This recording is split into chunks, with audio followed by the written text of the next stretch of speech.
Hello, welcome back to Gurgor Studios, Remnant Lunar Archon, session 74. Hope you're having a good time. We're talking about High School Musical. If you like High School Musical, let me know what your favorite one is down in the comments, just to get us started.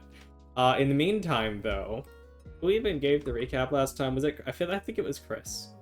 I think I did, yeah. Yeah, okay. Well, let's see. Because I It was is. on the race. Would you like to give one, Maury? What? You want to give the recap? I'm still doing research on High School Musical. Okay. We lost the cat down a rabbit hole. Jocelyn, can you do the recap? You did.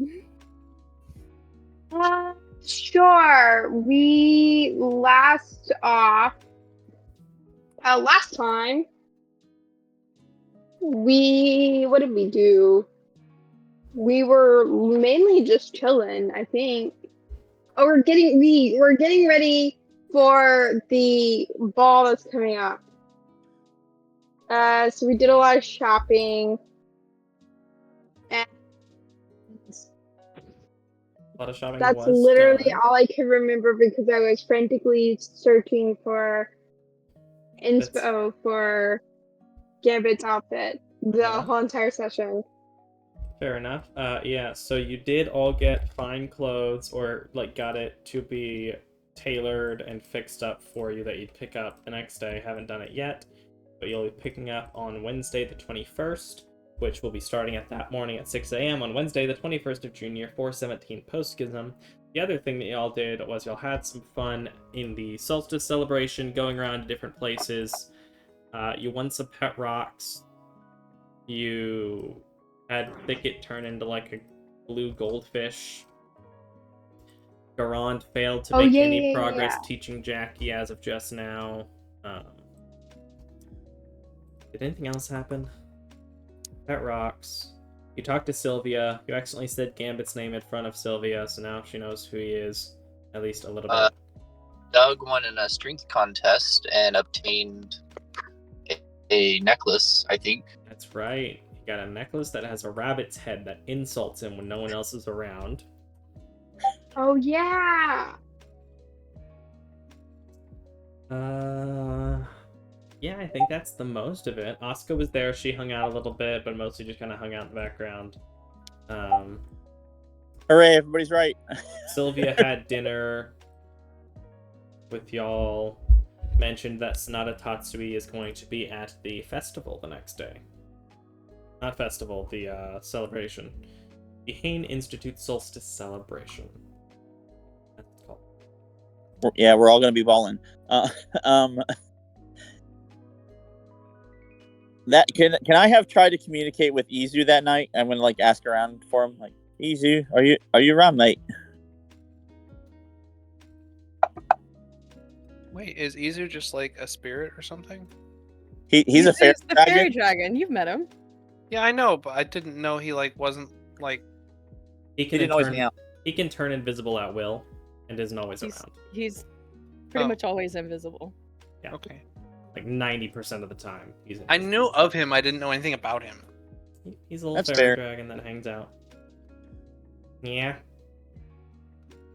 You Oh, hear from great. on the windowsill. Listen. I'd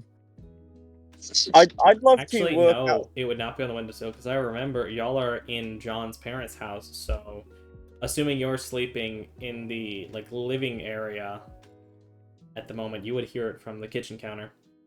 Yeah. Garana, walk over.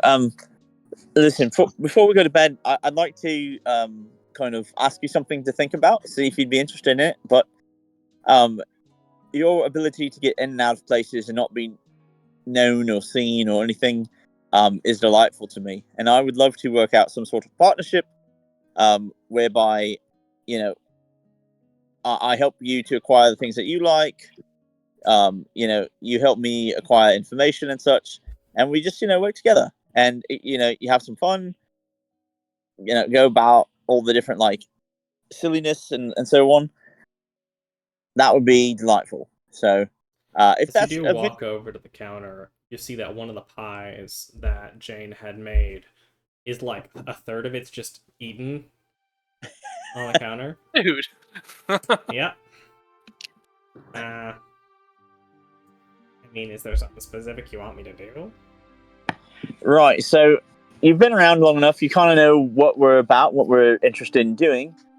Would you be inclined to help do a little bit of reconnaissance on the gentleman coming our way, the Lord of Nice, or Nice, or Nace?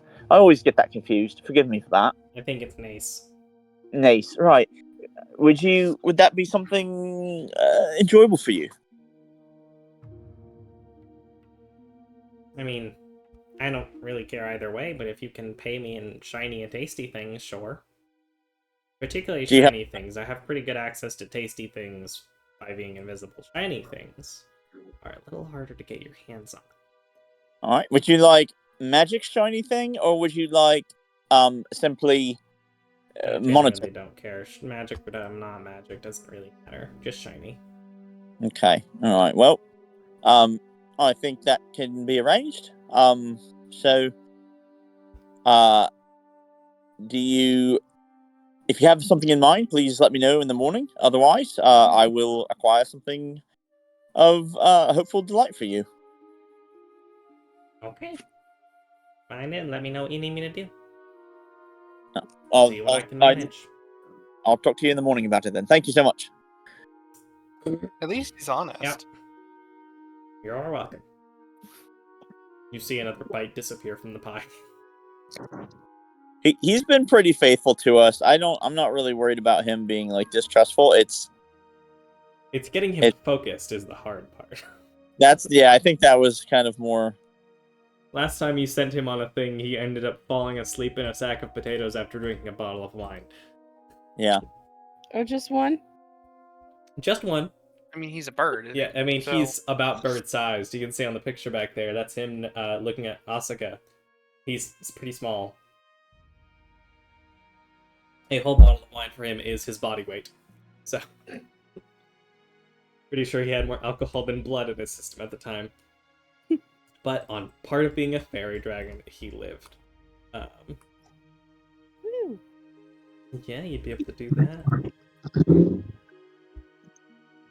Anything else you'd like to do before the next morning?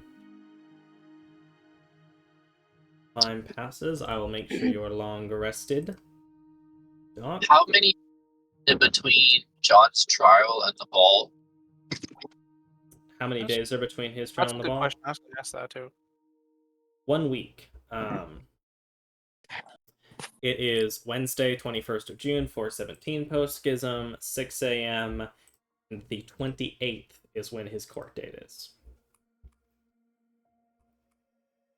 So 1 full week.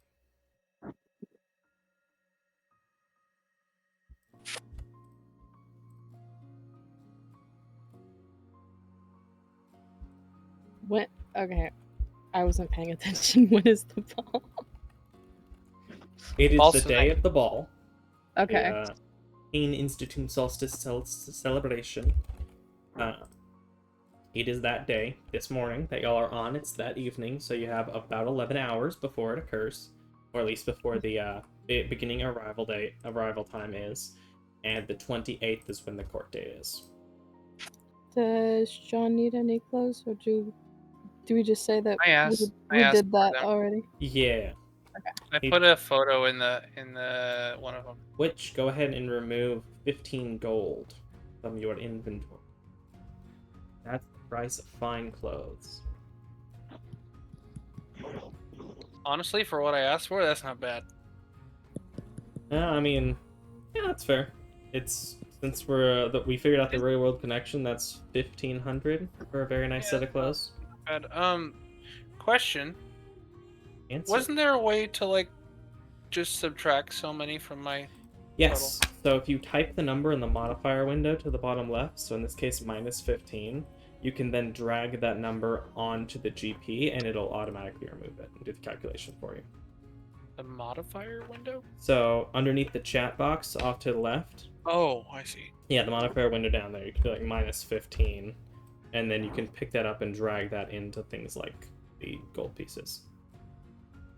Doesn't apply to everything, but that's one of the things that you can do that with. That's cool. Yeah, I think so at least. You had been told that the clothes should be ready that morning by around like 9 a.m. based on when you'd asked for them. They did Well, have we to should go get them then.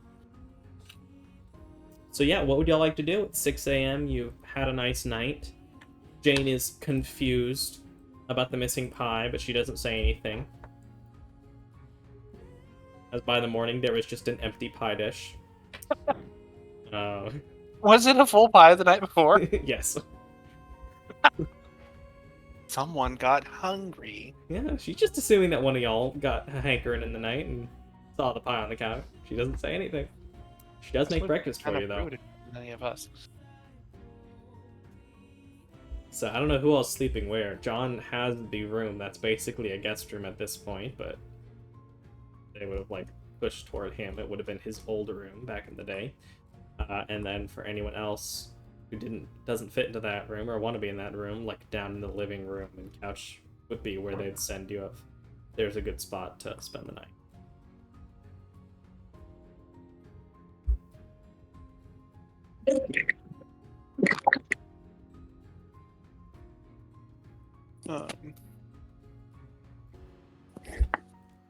But yeah. I mean, if she's making breakfast, Fast is broken. eat breakfast and pick up our stuff. You don't? We can hand wave that as you pick up your stuff. You do find Oh, everything. Yeah? I want to bring with me those dress blues so they can get tailored. Yeah, you get the old desk dress blues out of the closet that are in fine condition, but will need to be tailored, and you're able to set that up. I'm gonna say. What spells should I prepare for Working tonight? such fine material. I'm gonna say 1 gold piece for the tailoring, and I'll discuss more this thing. I think anything that can enhance our ability to either understand others or to be persuasive can be useful. So if you wanted to do either like the owl's wisdom or the what is it? Not necessarily fox's cunning, but more the eagle splendor. I believe those are the two that are most useful. Other than that, I don't imagine a fight will happen tonight. I don't plan to engage the Lord of Nace, excuse me, with combat tonight. In fact, I'm hoping that Izu will basically follow and shadow and learn as much as possible, so that we can really kind of know our enemy, sort of thing. Hey, you should still plan for the worst, and even if you hope for the best. I suppose that's true, but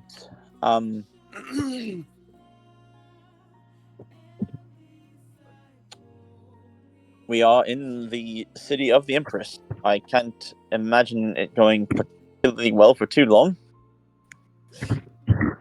But yeah, we'll see, I suppose.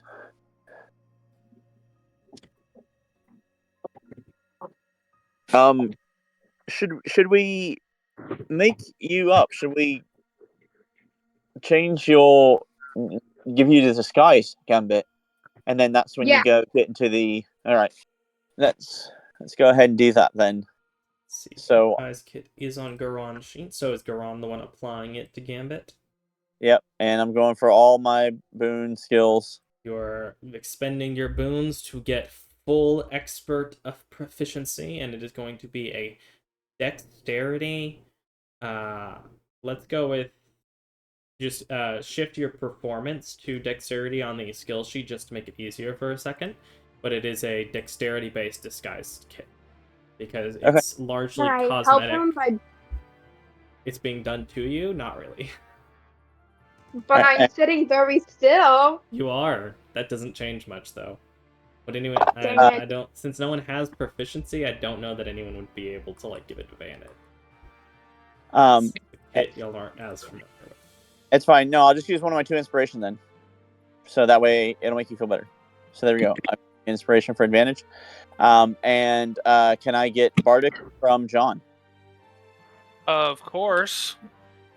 I mean, are you sure you want to spend an inspiration on this? Just I mean, wait. We're just this guy's in Gambit, so that he can't. So he's We not don't want immediately recognized, right? not in the slightest. He's going to be around a lot of people. At least some of those probably would have seen or heard about, this person, that a lord from another place is looking for. If there's even a chance that he has loyal friends in the college, fair enough. I'm protecting Gambit is worth a lot to me, so I'm okay with that. But All right. do I get the D8? Yeah. Go for it. All right, so 5 advance. And then here we go.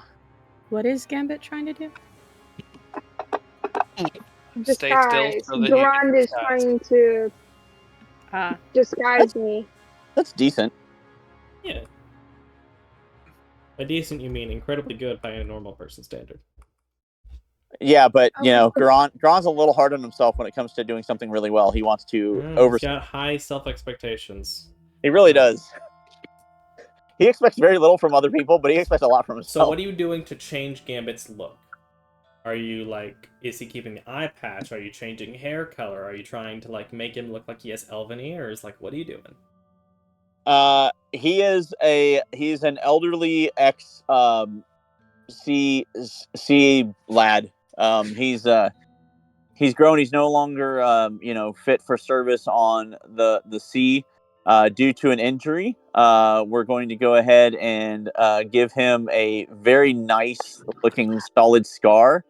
Effectively, he helped to fend off an attack from Sahagin on the sea, and one of the what is it? The Sahagin abomination? Maybe I'm getting the wrong one. But anyway, it's the one that's got 4 arms or whatever, and it got a really good swipe at his face. And it kind of jarred him. He's he doesn't have the same passion and love for the sea that he used to, but he still thinks of it fondly and he still misses it. But that's what we're going with. And so he's older. So maybe presumably you're telling Gambit this story. No. The whole time I'm doing this disguise, I'm and this scar, this is what happened, and you killed it, but it did get a really good hit on you first in the process, and the ship was saved, and all the cargo was safe, and you made the waters better, but it just lingered with you, and you started to notice over time that you didn't have the courage that you once had, the sense of adventure that you once had, so you're kind of more landlubbery than you ever imagined that you would be, but you found some friends that you can count on, and so you've been willing to give your strength to them, knowing that Sahagin are very unlikely to show up on land. Congratulations, Gambit! You've just aged 40 years. For Jocelyn's betterment, can I know what a Sahagin is? Sure, I'll shoot some pictures in the Discord while this is going on. But yeah, effectively, I'm giving Gambit a full-on backstory and everything. So feel free. What's your new name? Or are you staying with Gambit? You were a first mate. You were a first mate. So however you want to do that. I was a first mate. I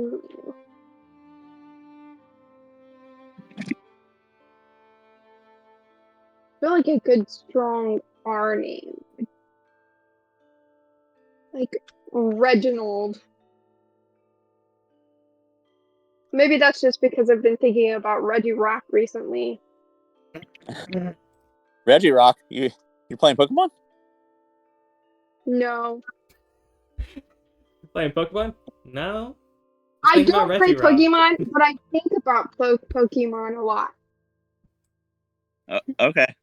Fair enough. Interesting decision, but okay.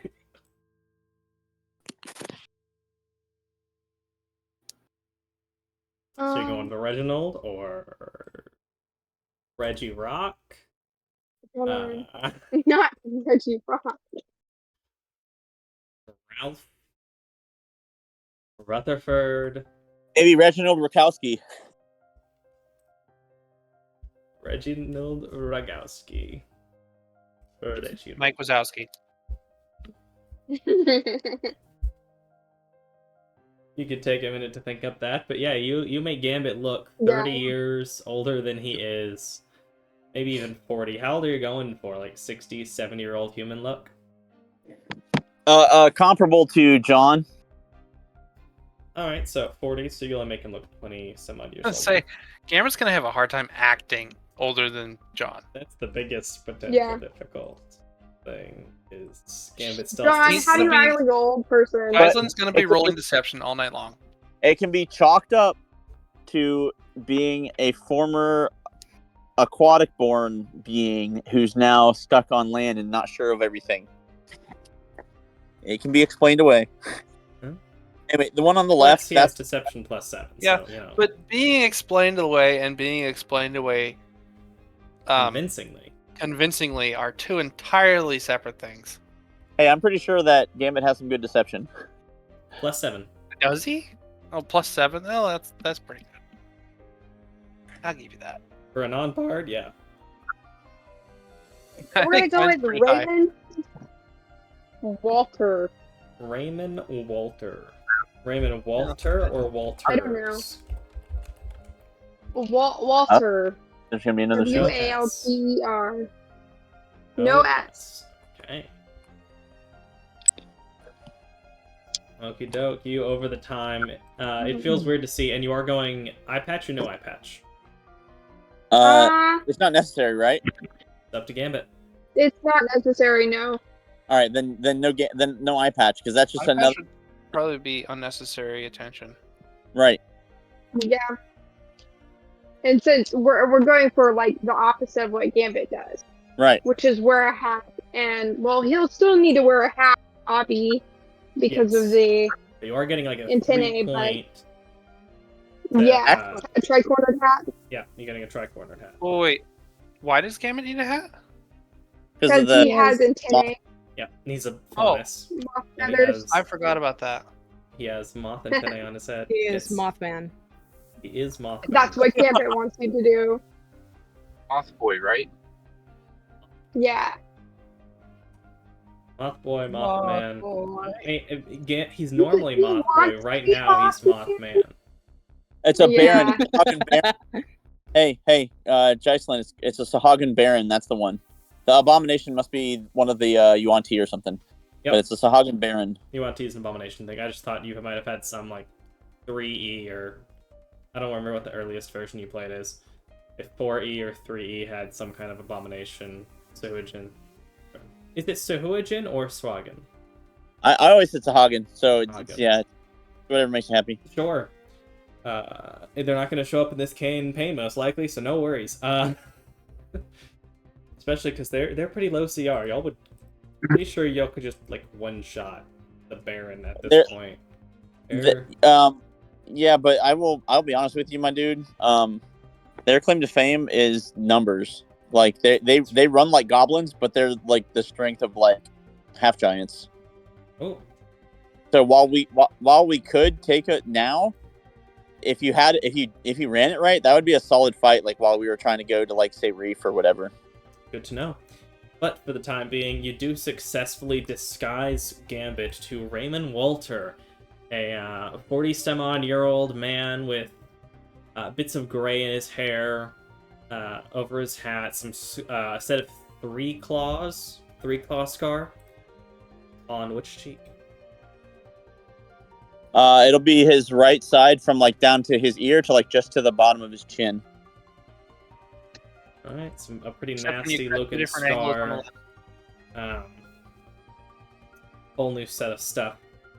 Try and disguise his arms and hands a little bit to make them look a little bit older as well, just to fully sell it.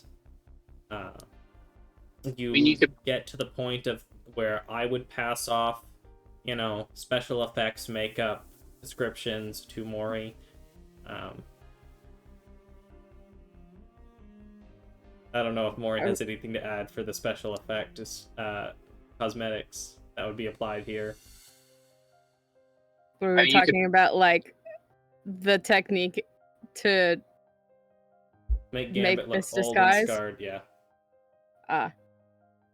I don't know if you have anything to add, but I know you're at least more expert. You have a higher expertise by a long shot than I do when it comes to this kind of disguise, you could say. Somehow we find Rigid Culloden, or however it's pronounced. Make scars. Yeah, make scars. But you would be able to get through that. It would take a little bit, especially doing all the making stuff, an hour or two, I'd guess.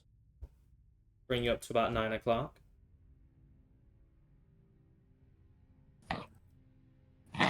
Sounds good. It'll be a breakfast and a wardrobe change. You'd be able to go over, and we don't necessarily need to roleplay. Do.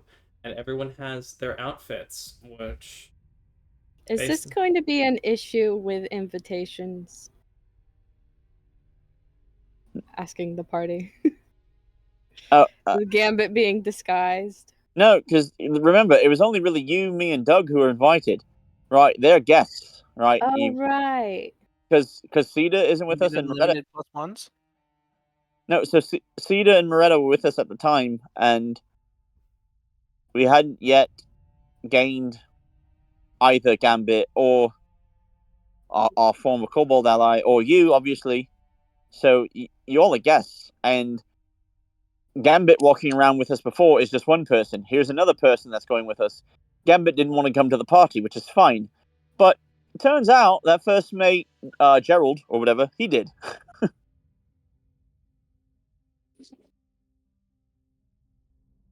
Question, Micah, how much did I need to pay for the tailor again? 15. Oh, No, for I the mean- tailor of the blues? Yeah. Just a gold piece. Is Pieces of Avalon open today? It is. All right. If you guys are ready, I'd like to go get the earrings, the items. It's 140 per person. You can all pay her, or you can pay me, and I'll go get them. Whatever. Right, 140, or is it 240? No, wait, hold on. Let me do math. Wait, I'm wrong. Hold on. No, it's more than that. It's one. What are the earrings for again? It's 175. Bluetooth. Oh, Each Walkie-talkie. individual earring is worth 135 based on my thing here. I believe she was going to sell you the lot of 6. Did you order, or was it more than that? Yeah, 6 for 800. Right. Yeah, correct. 6 for 800. Yeah, I took a note. You know, it's important. what does that break down to? I thought it was 140, but maybe my math's off. Hold on. Sorry. 800 divided by 5. So that's 160 a person. 160. Yeah, 160. Sorry about that. Yeah, 160 each. I'm sure you'd rather pay the 140, but yes, 160. If we bought in bulk, We're would it flush go? with cash at this point. It's fine. You're already getting the benefit of buying in bulk, actually. You're at I mean, it's not a lot, but 5 gold off a piece. I believe. Per earring. As you get there, what day did I say that was ready? Let me check. You said it was ready on Monday or something, but we No, just yeah, didn't have. that's already ready. I was thinking of a different thing. I think you may have been thinking of Gambit's Yeah, I was gun. trying to remember when the gun was gonna be ready. If the gun's ready now, that'd be a delight too. Wait, think Gambit they'll let you can't bring that take to the the ball. gun to the ball. No, you can It check said it. no weapons, right? Yeah, but you can check it. You can check it there at the door. Okay. It's not like I don't even bring it onto the parking lot thing. No. That was my God. Well, who knows? You'll have to get there and find out. But I do believe yes. It's more like Gandalf convincing the guard that he needs a staff because he's an old man. Ooh, there's an idea. Let's see, which revolver were you using? Were you using the Loose Shoes Guide revolver? I think you might have been. Simple firearm, ammunition, reload. Was it? Where are you? Cruise. Where are you? You got I'm some over here. you now. Where are you? I'm so sorry. Yes, I believe it was the loose shoes. Guide to Kitsadria revolver was the one we were using, which has an oddly low range. I'm probably just gonna increase the range because 2060 for, well, nah, shooting a gun isn't necessarily the easiest thing. I still feel like 20 might be a little low. What do y'all think? I mean, if you want, 25. maybe they aren't as well versed in how to make a gun just yet. You could do 2060 as like a regional thing or like a historical thing for them, but that means that others would also have that same problem. So if you want it to be a little bit more loose, then you could go like 30 or 40. But go too far, and then it's just like, well, then it's no real problem anyway. Let's just leave it at 2060 for the time being. Seems reasonable. Yeah, who knows? Maybe there's someone that like, hey, I figured out how to mount a sight, and I can get it to double, so it can be 40, 120. So I have an idea, Micah, but I don't know if it's feasible or feasible before the ball. Okay. I want to get a cane-like scabbard for one of my swords and get it enchanted so like I'm the only one that can pull it out. Hidden cane sword. Let me see. Plus, it has a failsafe. So no one can open it but me. That's pretty nice. Let's see. Granted, you could probably see it by detect magic, but you know, if it just looks like a regular cane. Yeah, detect magic. You detect illusion, and it would be abjuration. Huh? Illusion and protection. That's fine. Oh yeah, because you can always trust a staff that does illusion stuff. But I don't think you might be able to find a trick cane in the time, but I don't think you'll be able to find an enchanted one that only opens to you in that time. Yeah. Maybe for future. Maybe not for today future. then. All I'm right. just trying to find a way to sneak a weapon in, but I could totally just use spells. Do you have your things? Gambit, here you are, as she pulls out the revolver, which I believe is made of a brass material that you see is very similar to how it had been before, but there does seem to be inscriptions on each of the barrels. And on the pommel, it looks like a hole has been drilled through the handle, and effectively a gemstone like instilled in the spot, so it's visible on each side. It should fit your needs quite well. Perfect. So I've added revolver +1 to your inventory. It is identified. It should. Let's go ahead and set that to be equipped. Does it show up on your sheet? Let's find out. It does. So I need to set its ammunition. If I can remember how ammo works. Do. I need to change that to make it a ranged weapon. Set ammo to the light firearm ammunition. And I need to delete. For some reason you still have... Oh, you still have the revolver. I guess I hadn't removed that from your sheet yet. No. Yeah. Maybe my time's off, maybe it's not, but I'm going to say she has it done. I'm not too worried about it. We do now have a +1 magical revolver. Yay! I can shoot Grim! As she goes to each of you, and she does hand Garand 2 each of these, which I did just throw the extra one into the party sheet for now. These, generally called earrings of whisper. As you see each of these small sapphire earrings she hands to you, They are fairly simple. They do take just a slight effort, and you'll be able to send a message to anyone else. I believe it's actually everyone wearing an attuned earring, or a connected earring. It's got a roughly 2-mile radius on it that it can contact. Hopefully some of the people are within that radius. Everyone who's within the radius can hear you, though anyone outside will not be able to do so. It is worth noting, if there is some kind of container, should someone become trapped or anything that has an inch of metal or a sheet of lead, the divination effect will not be able to break through that barrier.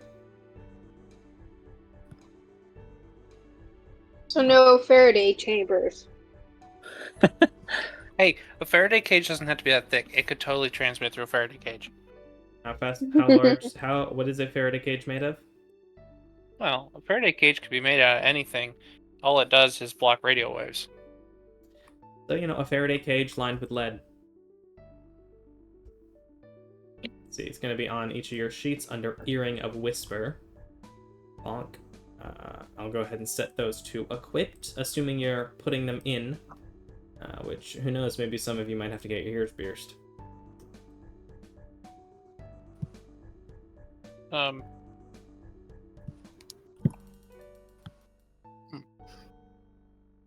don't think Beckett's ever I gotten don't really go with John's aesthetics. ears pierced. Well, do He's you want only the had a earring or body not? for a few months. Is it earring? An Can we earring. make a clip-on version?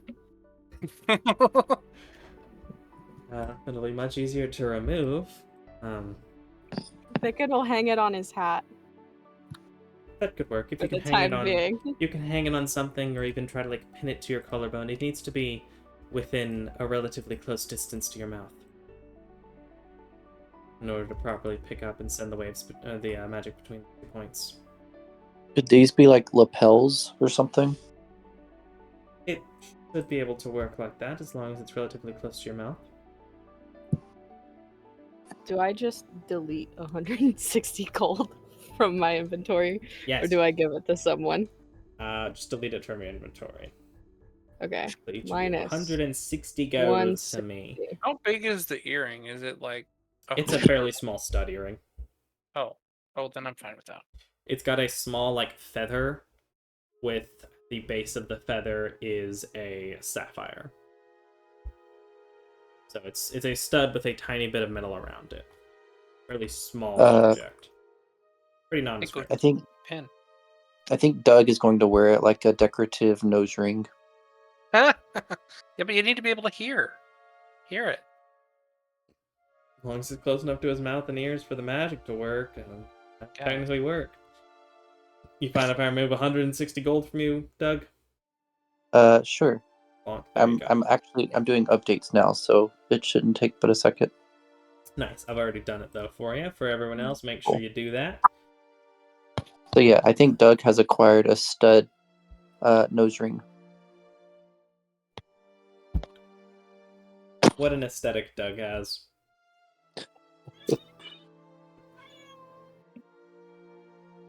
Alright, I believe that's all the current orders from each of you. Is there anything else?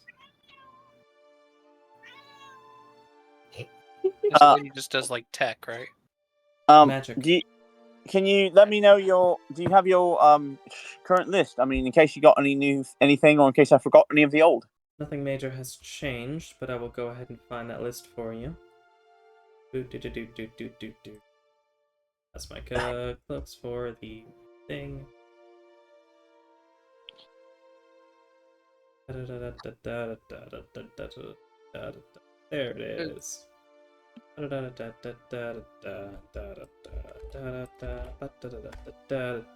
All those things in character creation chat. And also in the regular chat. Bonk. Arrows, bullets, adamantine half-plate, alchemy jugs, proof against detection and location, beads of force, breastplate of resistance, immovable rod, necklace of fireballs, pole of collapsing, potion of healing, potion of greater healing, potion of superior healing, potion of fire breath, ring of warmth, set of sending stones, spell regulator, staff of withering, vicious scimitar, and a war pick of life stealing. The stuff she currently has on hand.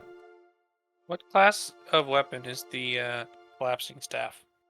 The collapsing staff, the pole of collapsing, is a 10-foot or 11-foot pole that can collapse into a 1-foot pole. It is not a Okay. weapon. It Oh, is it's not a. one. I want to poke over there.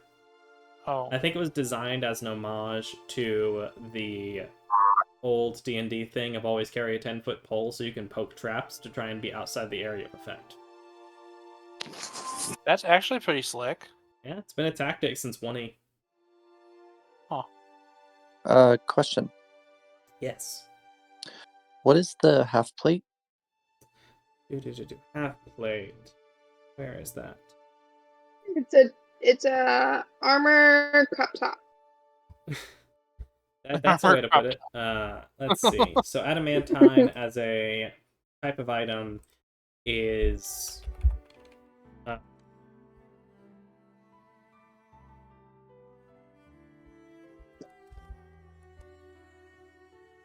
half plate as a type of item, or adamantine as a type of item is regular armor that is immune to critical hits. So anytime someone critical hits you, it just becomes a normal hit.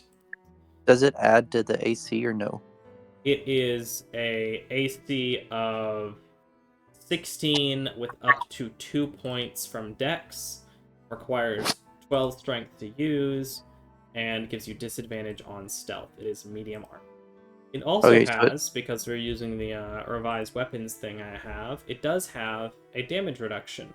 So from bludgeoning, piercing, and slashing, it reduces damage equal to half your proficiency bonus. So in this case, by 1.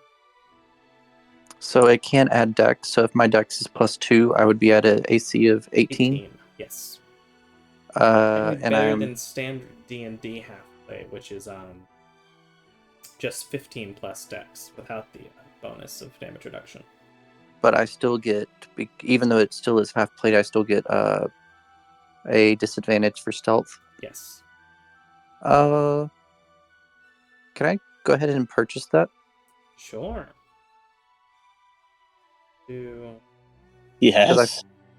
Because I feel like it would be a while before I could get the necrotic resistant armor. And I feel like I need to increase my AC and stuff pretty soon. Wait, what's the necrotic resistant armor? We have cold resist armor. What necrotic? Necrotic think it was- resistant was down at fist, I believe. Yeah, it was like Oh. 8,000 something, whatever. I think.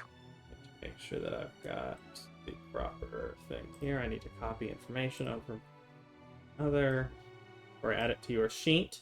Let me check. Adamantine. It does not require attunement. But let's see. Half plate. Because that would still allow me to wield two-handed weapons, right? Since it's a Yeah, plate. I mean, generally, you can wield 200 weapons with heavy armor anyway. But it is basically like chainmail underneath a few different pieces of full plate. So it's got like the breastplate, it's got some of the elements of the legs, gauntlets, and some pauldrons, but it doesn't cover quite as much as full plate does. But it still leaves some area for movement. Great. Yeah. Because Doug is pretty squishy.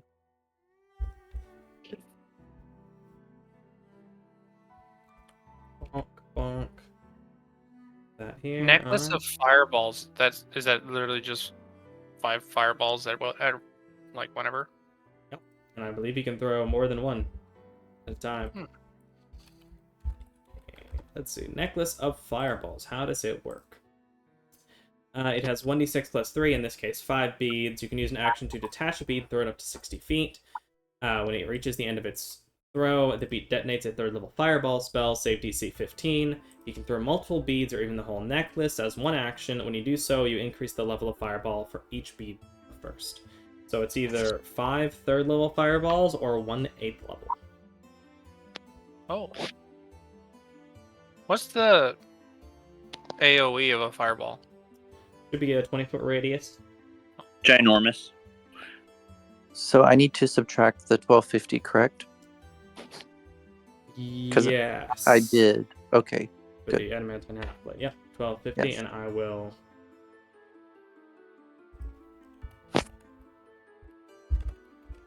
You will not be able to wear it for this evening with the party because you'll have clothes that would restrict you from wearing the armor over it. Correct. But you do now have access to adamantine half plate. It is identified on you. Should be shared properly. Yep. Yep. All right. What's the vicious scimitar? Vicious scimitar. Let us see. Items. So it is a scimitar, and vicious items. When you roll a 20 on the attack roll with the magic weapon, your critical hit deals an extra 2d6 damage of the weapon's type. So it's a scimitar that when you crit with it, does 2d6 extra damage. What does the scimitar do base? It should be a d6, I believe. Can I get the necklace of fireballs? But is there a way I can fashion it into more of a bracelet? Yeah, you'd just be changing. You'd just be like working on the actual like cordage of it in that case. But yeah, scimitar is a 1d6. Okey doke. Let me go ahead and if you're getting the necklace of fireballs, you can go ahead and reduce that by 650 gold pieces. Reduce your gold. Yep. Throw this onto your feet. Oh yeah. Already has money. First thing they want to do is buy some magic items. Spend a lot of it. So you said it's damage reduction? Yes. So the adamantine, because we're using the revised weapon system that I had found, it does have damage reduction for bludgeoning, I think it's non-magical bludgeoning, piercing, and slashing. Okay. does I think one there's a. point. I think What there's is- a typo. What is a spell regulator? Spell regulator. 1 second. Let me. What is the typo? Damage is spelled with an R. Yep, that's a myth. Ram- That is a typo. Ramage. Ramage? Ramage reduction. Because I didn't see where it said like the extra stuff, so I didn't know if that misspelling would alter what I could see or not see. No, it shouldn't. Let's see. Necklace of fireballs, 5 beads. That's done. Okay, now I need to find the spell regulator.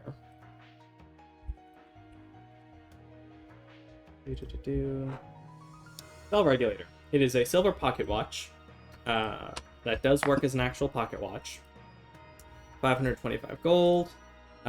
This magical watch aids a spellcaster. It requires attunement by a spellcaster. It's rare quality. This magical watch aids a spellcaster in making the most of their active spells. If you are attuned to this item and have an active spell with an effect that can be triggered as an action, you can instead trigger the effect as a bonus action. Thicket, I think you need that. Yeah, I kind of like that. I'm gonna get that.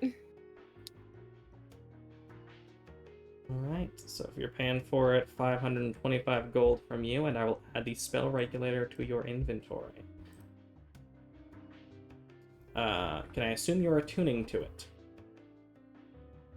Yeah. It is identified and attuned. It is your second of 3 potential attunement items. So you have a spell regulator. Hey, do you have to be attuned to the fire elemental bracer thing? I don't know. Check. I think because if you don't, then that means I have 0.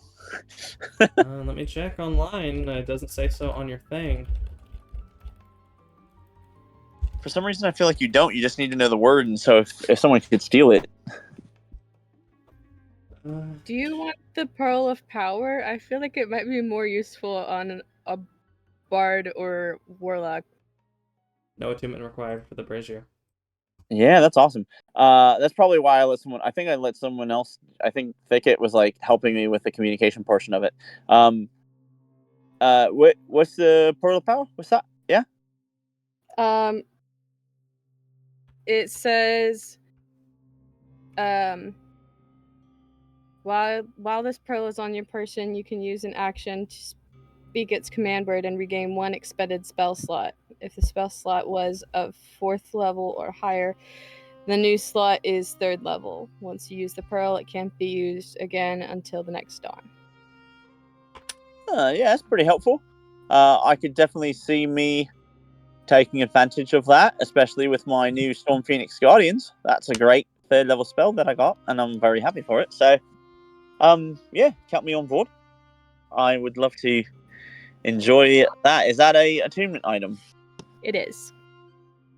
Yeah, I think it's worth it. You know, the extra oomph. You know, or spell casting. You know, healing. Right. So I might need to heal someone. So. All right, I'll move it over from you to Garand. Yeah. Do you want it attached to the staff, or do you want it by itself? Because Thicket has no sentimental attachment to the staff. He has like 3. That's adorable. What would it take, Micah, to shrink that staff into a wand, and then it looks like a wand with a pearl on top? Would that just be like no? Oh, could Thicket just do like a weird druidy spell? I have I think I might have some sort of like enlarge and reduce, but I don't think it's permanent. It's not permanent, but you can also just like, it is wood. You could cut it down and then have Thicket cast. Well, you don't have Druidcraft, but you could cast. We established that the Pearl of Power is huge and could not be turned into a necklace. Right. Which is why it's on the staff. Yeah, that's right. It is like a full orb. It's like the size of a fist, or yeah. Could you wear it as a belt buckle? No. It'd be a pretty big belt buckle. I think we decided the diameter was like 4 or 5 inches. I'm going to look over at Astoria while this is all going. Would you have the way to maybe? I have a large reduce. It's convert... not prepared, but could you convert this Pearl of Power into also a combined Ioun Stone? A combined Ioun Stone? Yeah, you know, like it's a Pearl of Power and it floats around my head, but it also maybe gives me some fun thing from the Ioun Stone school. Let's be a little more specific for what Ioun Stone you want, and they're fairly rare on their own. I don't know if I could concentrate that much magic into one object. All right. It was worth the asking anyway. I could potentially enchant it to float around your head if you wanted a floating pearl. But I don't know that I'd be able to combine it with an Ioun Stone. Could you put it on an instrument? More embedded in an instrument, but in theory, though that's a little more woodworking than magic necessarily. So I guess if you wanted just the enchantment transferred, I could potentially do that.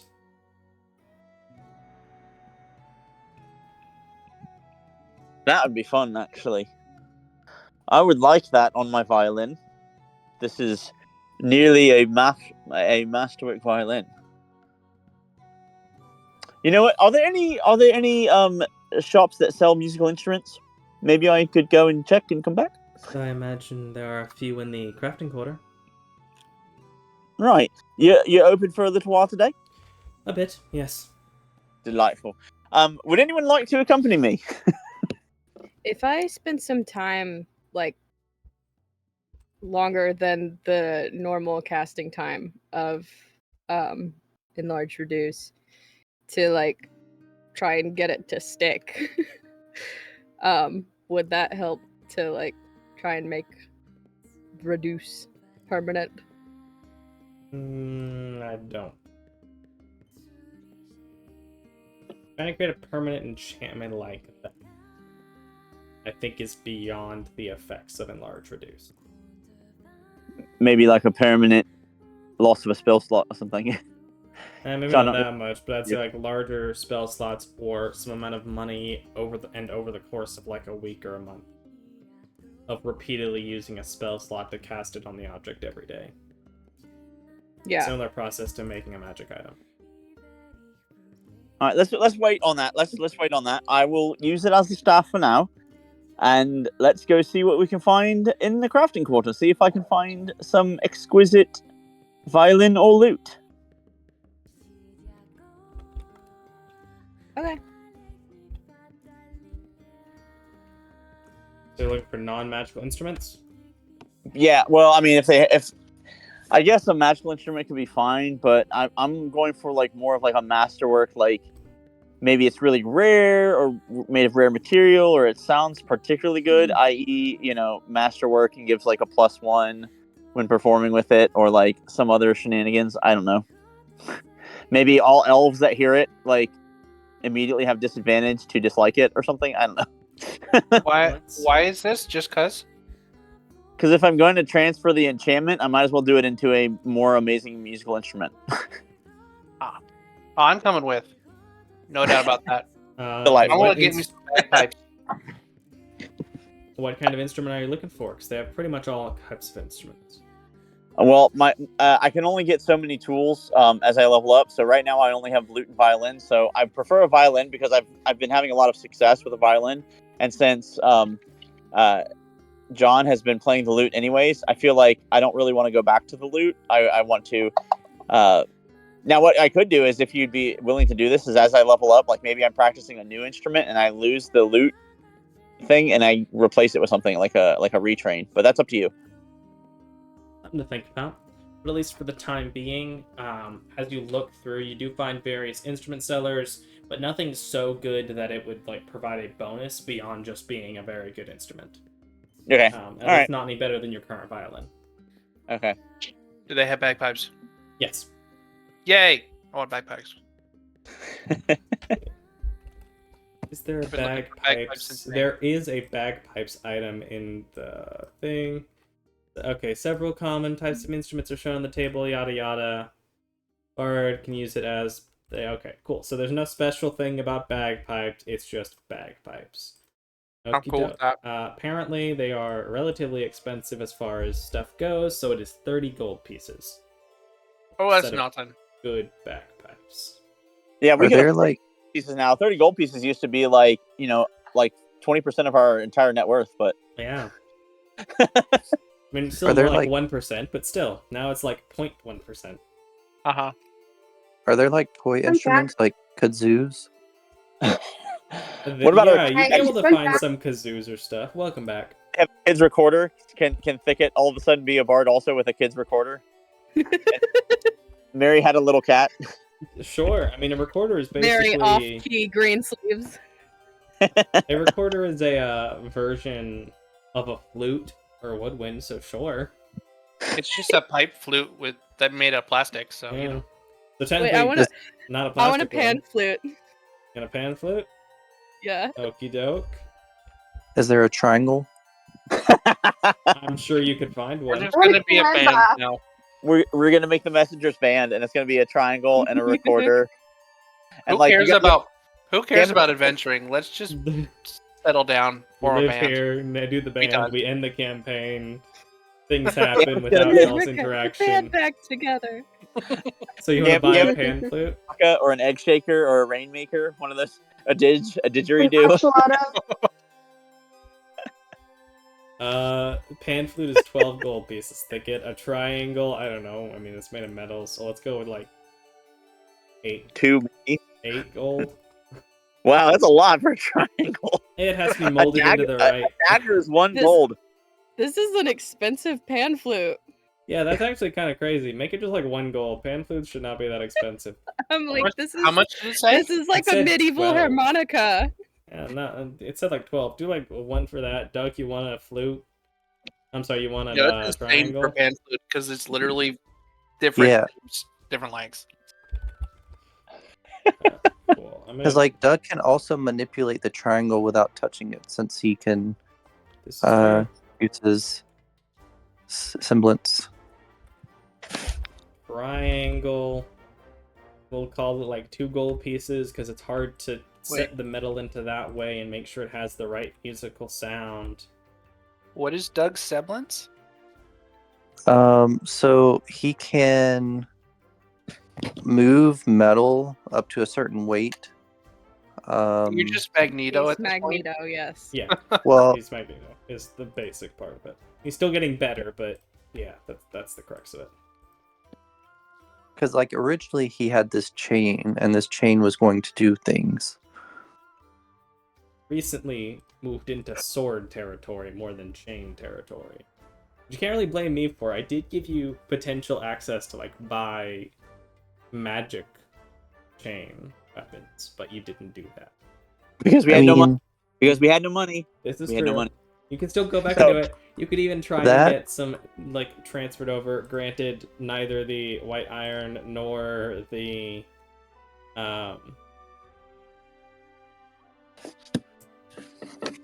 scorching solarium can have their enchantments transferred over because they're innate to the actual materials of the weapon. But still, Exactly. Yeah, Just tell I Doug. think Tell him you didn't want him to be a chain guy. yeah, I think because one didn't have the money, and two because the sword did more damage than the chain. you know it's how it goes sometimes. Sometimes you end up thinking you're going to use a hammer, and then you end up using a revolver. But who knows? Maybe Doug gets strong enough and can wield a long sword with a chain. No, I think you need to figure out how to train to wield one of each of those ridiculous swords in each hand, and then attach the chain to the pommels on that, and then you're also chain whipping around. So you're making 4 attacks per every attack, and then you're just being bazonkers. So you're saying wielding 2 solariums or Sure. 2, I guess, keyblades Yep. of sorts. 2 keyblades, and attached to the bottom of the keyblades is part of the chain, and then you attack with the sword and swing the chain as a follow through. Attack with the other sword, swing with the chain as a follow through, and then you get your bonus attack, which is another sword attack, and then another follow through chain.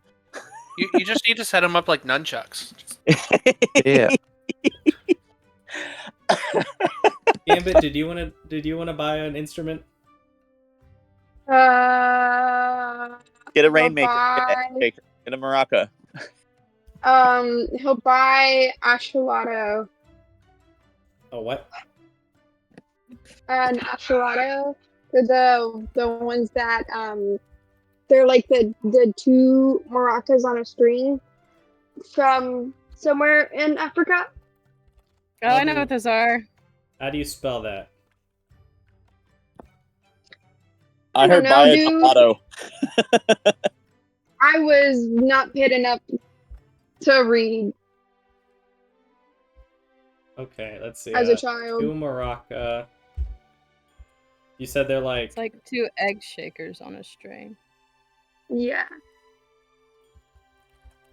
The heck is an egg shaker? It's an egg filled with stuff and you Kashaka. shake it. Oh, Is it a Ashaka. kashaka? Is it a kashaka? 2 small gourds filled with beans. No. Oh, an ocellato? Yeah. Ocellato. Okay, I see. I think I found it. Let me share this in the session highlights. Oh. An ocellato. Yeah, you said buy a Chris was getting buy a gelato, and I'm sitting over here like, what are we talking about? An oshawott? A Can we get a Pokemon pet instrument? ocelotl? What is going on here? Can we get a pet ocelotl? Yeah, there we go. That axolotl is a little harder. An axolotl familiar. Yeah. No, fun fact, I actually own a pair of bagpipes. I own 1 bagpipe. You partially own a pair? I have it in my Did you closet somewhere. Did you get a divorce and you guys cut it in half? Like what? No, it was my grandfather bought it as like an impulse buy like years and years and years ago, and then he gave it to me when I started going to college. That gave free tuition to anyone who played bagpipes. I could not play them, so I did not get free tuition. That's adorable. you had to audition to get free tuition? Here you go. You have an ocelot. Yeah, but I never got to the point of auditioning because I'm I'm asthmatic and I couldn't even get the bag to fill up to Aww. play it. Yeah, that'll do it. That one was passing out. There you go. You have an Oshalato. Is it Oshalato or Oshalato? Okay, no H, just I didn't. Oshalato. No H. Cool. All right. Well, if we're all dressed and we're all ready, is there anything else that we need to do throughout the day other than like eat and be ready? I mean, probably have a light lunch so that we can take out at the festival, or we can have a big, lunch, and so that way we look all like prim and proper when we don't eat very much. Do we have like a guest list No. or like a way of knowing which of the head honchos are going to show up? We could go ask. But other than that, we have no idea. You've gathered that Sylvia will be there, and that Sonata Tatsui will be there. And I think that's all you know for sure. What about Asuka? Ron's uncle? Asuka did say she And would be there, Simeon. that she has to be there. I believe she said she had to be there for Simeon. And Sasha will be there, right? You don't know if she's going to be there. Maybe. But my uncle will not. All right, I'm Your gonna uncle will not. You are pretty sure about that. Yeah, I'm gonna pull Izu aside and I say, "Hey, all right, I have an idea. Right, you are a fairy, but you're also a dragon. Yep. Astoria had a ring of warmth. If we ever go somewhere cold, or you need to, be safe in some way, is that something that would interest you?" I mean, scales aren't very good for protecting against the cold, so if it keeps me warm, that'd be nice. That would work. All right. That'd be a Then good how thing about- to have. How about this? You do a fantastic Oh. job. I am thinking What? about it. We do live in a desert, or like a fairly warm country, don't we? Then again, you'll do want to go to the mountains at some point, so maybe that'd be a good idea. It also get cold in the desert at night. It's true. Or how would you like to feel like a real big dragon, and I got you a potion of fire breath? Oh. That sounds interesting. Sounds fun. Yeah, let's do that. All right. So, how about I get you that if you provide me with excellent information as you spy on and learn as much as you can about the Dream Lord of Nace? What's he look like? Stay with me until I meet him, or until I find out who he is, and then I will point him out to you, or you will know because you'll be with me when I meet him. And then you just follow him from then on. Yeah. Does that work? Yeah. All right, I will go. The whole night, or like the week, or what? How about this? How about every night you come back and report to me until you think that you are in danger of being caught, because you are more important than the information. Okay? Oh, that's sweet. Okay. So, you come back each night and report to me the information, and in the morning after breakfast, you go find him again, and you learn as much as you can while we can. Yeah. And if you do good after a day or 2 days, or however long it takes you to do at least a really good job, I will go get it for you. But I'll have her hold it to make sure that she knows that I really, really want it. So this way, it's definitely yours if you show that you can focus on this. Now, I know you can get distracted by very awesome, fun things, but is that potion worth it to you? That's up to you to decide. Make a persuasion check. All right, and let's see here. I would definitely have said this loud enough, but I don't know if that means that anything to John, but I'm kind of like hoping that John will pluck a string or whatever and inspire me. So I don't know if John will pick that up. Make an insight check.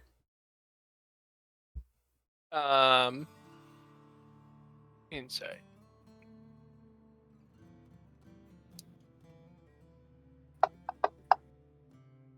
You notice. Do you want to give him a bardic? No.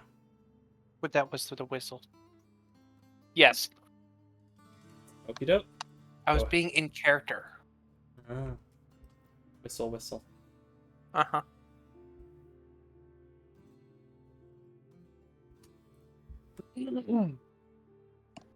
I just used both bardic inspirations for a day, didn't I? Let's go. Let's go. All right. Dang, dude. He You nods. don't even need that. Oh, I Seems to needed look it, pretty bro. determined, and then he goes invisible again. I mean, you rolled a nat 20. Or no, you didn't roll a nat 20. At I didn't. 17. But it's It still was pretty good. let's go. All right. So it sounds To be fair, like this is our... like helping me is to the benefit of the whole team. I'm just the one who's going to take the money hit when I go buy him the potion. True. But honestly, our whole team needs to know as much as we can about this guy. Fair enough.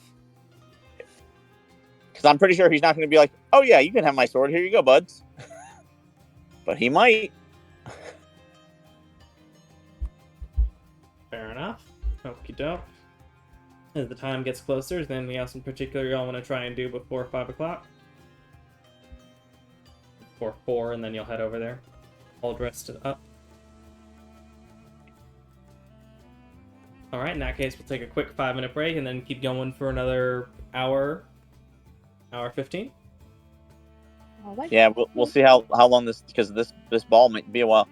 Real quick, John, did you want to look up any like case history of like former, expats? Oh. Yeah. It's not a bad idea. Because Ron would be willing to do that. Look up Try to some help case you. law. Help you win your case a little bit, like since we have a little bit of time for the day. I have all of the spells that I need to attend a magic ball, Yeah. including detect magic, detect poison and disease, purify food and drink. Speak with animals. I have That's speak always with the one. animals and speak with plants, just in case. Pass without a trace. Revivify. It's awesome. I'm gonna go get some water. All right, short break. Woohoo! Short break. You still going? I thought you said you only had 2 episodes left. I'm watching the movie. Oh, okay. So you finished it? Yeah. You said it was like a leftover or a hangover. Was it cliffhanger? It was at the end. I thought it'd be much like more surprising, but that at the end they just had to go through one really big fight with only 2 people to battle, and then it was the end. So yeah, that sounds like maybe another season. Yeah, I think they might be working on like a really long season. Maybe. To get like a good finale.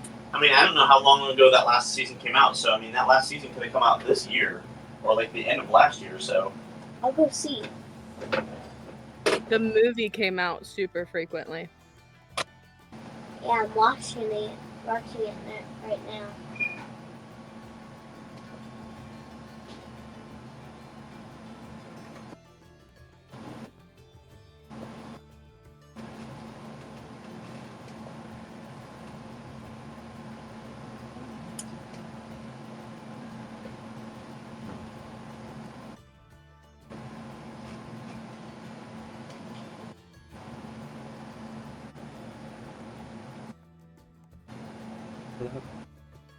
What does that sound?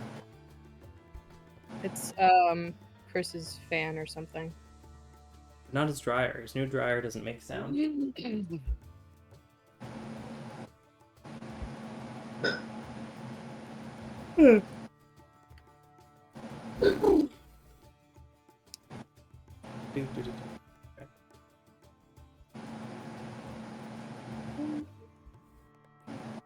Did you say you were gonna try and do stuff before the evening, John?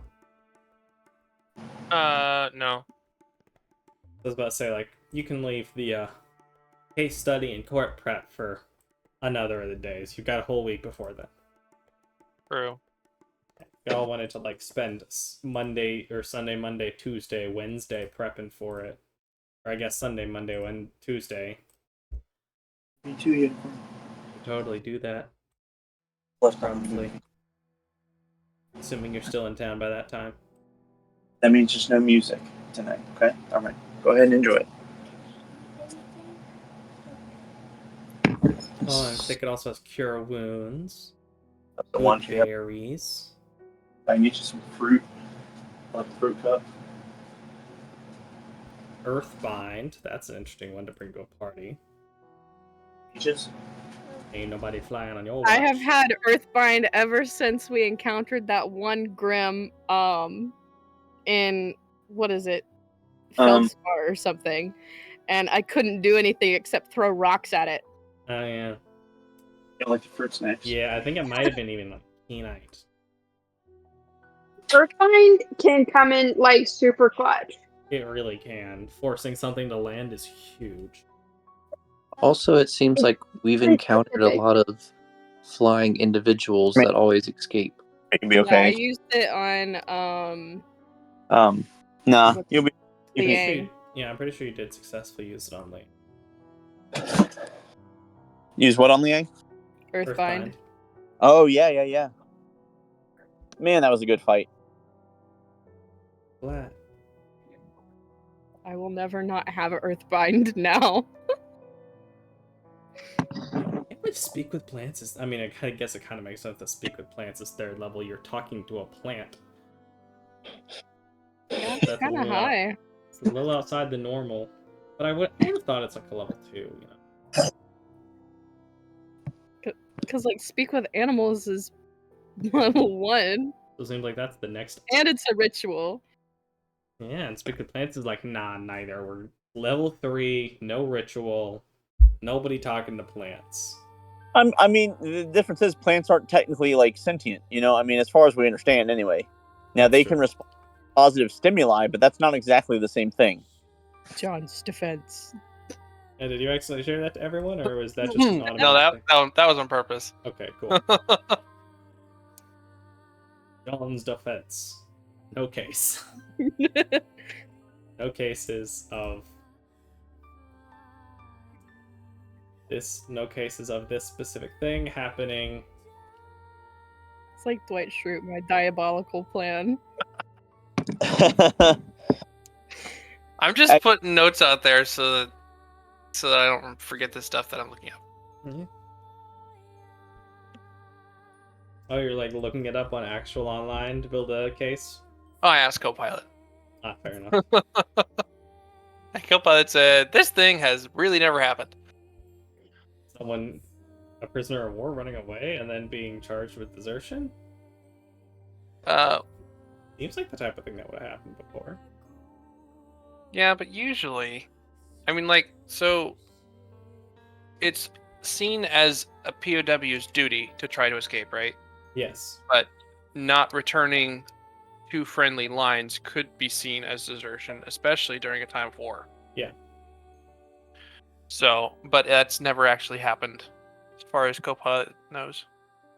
And it makes sense because typically, I mean, maybe it's different for John's race, but humans want to get back to people that they know or care about. Like it's just an inherent thing. Like a friend, even if it's not parents or a spouse or kids, there's at least someone that they care about that they're like, well, I don't know anybody in China, but I know everybody in Chicago, so let me go back to Chicago. Question. I guess question Except for for that John. one guy in Denmark. That one guy. Was it like Oh. Denmark? There was a country they went and they invaded the country with like 19 people and they came back with like 20. I do remember that. I do remember hearing about it. I don't remember much about it, but I do recall that happened. Because someone was like, "Nah, I'm just gonna join these guys," and they just had an extra person now.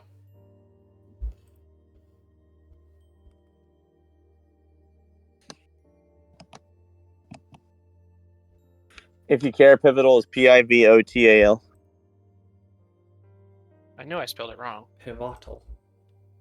Yeah, well, because it's pivot, not vital. It's not pi vital. Pivot. All. Pivot.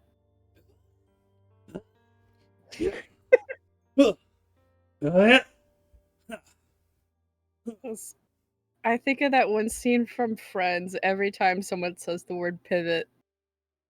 Pivot!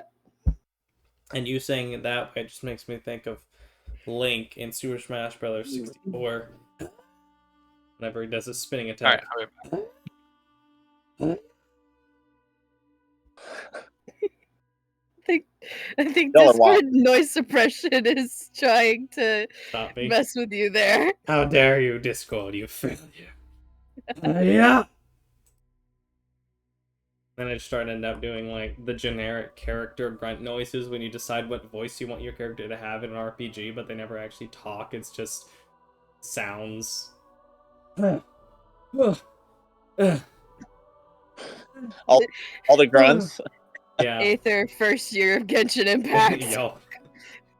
His only voice line. Windblade! Oh goodness. Okie doke. Do we have everyone here? Anyone not here? Is anyone dead? Whoa, it went dark quick. We have Maury, we have Chris. Do we have a Jack? Yep. Do we have a Sam? Do we I think have my name Jason? means death. Maury? Yes. I believe it is Greek? No, it's Latin. It's Latin. Yeah.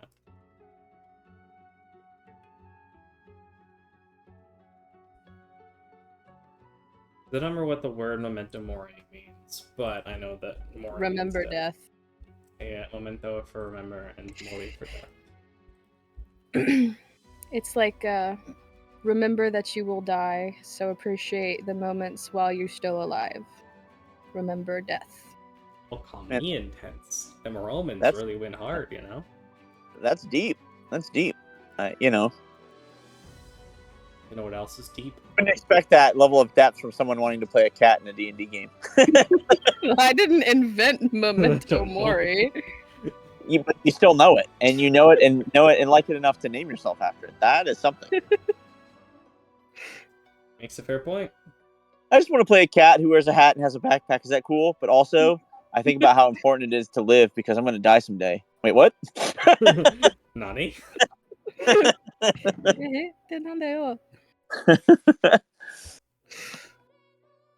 me think of the comics about joke characters in D&D games that end up having huge story moments. Yeah. Like Bingo Bob dying heroically to save the party. Who's dying heroically? Joke characters. My TikTok feed is like full of this one group's campaign where they had some like goblin NPC named Fartbuckle. And he like recently died in like a fiery blaze helping save the entire party.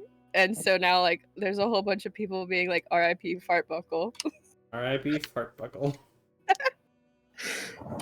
Oh gosh. It's completely reasonable. Yeah. I mean, I barely know the guy, and I'm already hearting him. Yeah. Rest in peace, Fartbuckle. I'll have to kill Izu or something at some point to pull y'all's heartstrings, I guess. Okay, can it at least please happen after he gets this information? Wow. Heartless over here. We kill Izu, we fight God. Well, who knows? That's not gonna happen anyway. You're only level 8. We got ways to go. You're trying to find a weapon that's called the Divine Spear, so who knows, man? I'm like trying to unlock a weapon. It's like the God Killer weapon that Batman had in that one Adventures movie. The one movie where Batman's like, nah, I'm just gonna kill a god, 'cause, you know. No, it wasn't Avengers. It was Thor 3, wasn't it? Batman in the Avengers. Yeah, Batman had Kristen Bale as Gore the God Butcher, who had the Look at that. Necro sword. No, it's just funny. It's just funny because I So I said was that like, for yeah, effect, totally. you When know. he I said knew who he Batman from was. the Avengers movie, and I was like, yeah, makes sense. I didn't even question it. For some reason, I was like, no, that makes sense. Batman and Avengers movie. I was like, if you didn't know all those connections, though, like, I said that just for effect to see if Michael would get it, to be honest. It didn't occur to me. My mind was in too many other places to even think about it. Speaking of being in other places, you're here, Veslin? Mm-hmm. Jack. Yep. Cool, we're all here. I'll shift that back to the gameplay side. John's defense. Apparently, John's current defense that there's no case of this happening. You need to visit a library to find out when the war ended. It is seen as a soldier's duty to escape from a POW camp, but not necessarily to not come back. As Granted, then with concern, there may be a desire to set precedents, and in such a case, the prosecution may wish to levy higher penalty than normal, in order to discourage future people who might be in such a similar situation. So that's not good. Fair, but also there is no precedent, and I think when the war ended will be pivotal. Like, because that might make a difference between whether or not returning was really my duty. Are we making a qualified immunity case? No. Sounds like it. It really sounds like it. How would this even be remotely qualified immunity? Because there's no precedent. Oh, so you're just talking like there just being no precedent. So you can't do it because there's no precedent? Got it. No, I like that argument, actually. I thought you meant like this was qualified immunity. I'm like, I mean, not really. But as the time comes, around 4-ish, you'll leave to go over to the party. The sun in the sky, there was a light cloud cover, but it's still a little on the warm side. Fortunately, you're all able to keep relatively cool, keep your clothes nice, in good condition as you all dress up in your various things, with Thicket having his hat with various flowers and feathers, I believe is what you wanted. yes. In your, whatever the hat was called, they did research and found out, and now I've forgotten what it was. But the hat. Garand in a very fancy, basically kind of like cape and, you know, very Doctor Strange but green and yellow is kind of what he ended up looking for. I think somebody's jealous of the Queen's magician. Simeon. Yeah. With a... with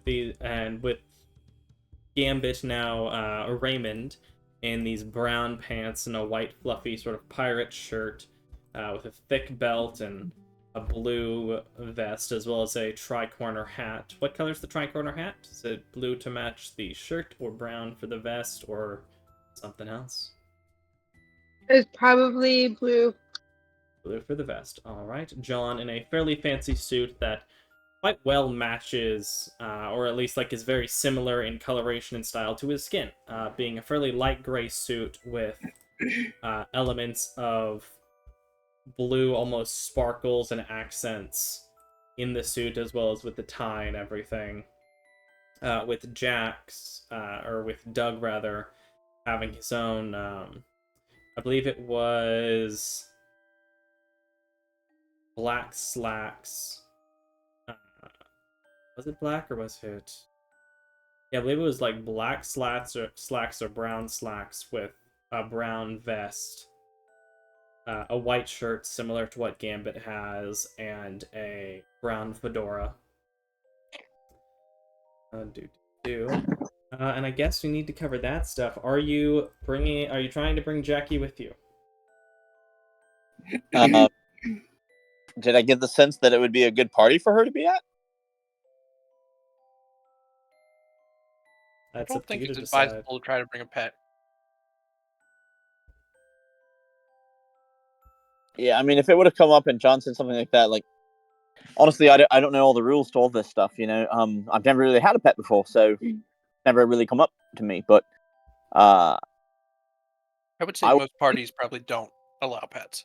I wasn't thinking on bringing her. I thought, you know, she'd probably enjoy just sitting in a room playing with, like, you know, a pillow or something, you know, yeah, Fair all enough. that. Alright, so you leave Jackie. For each of you, are you bringing any specific things? Because things like your backpack, you could potentially try and bring. You'd probably have to check them at the door. Is there anything in particular y'all would like to try to bring into the party with you?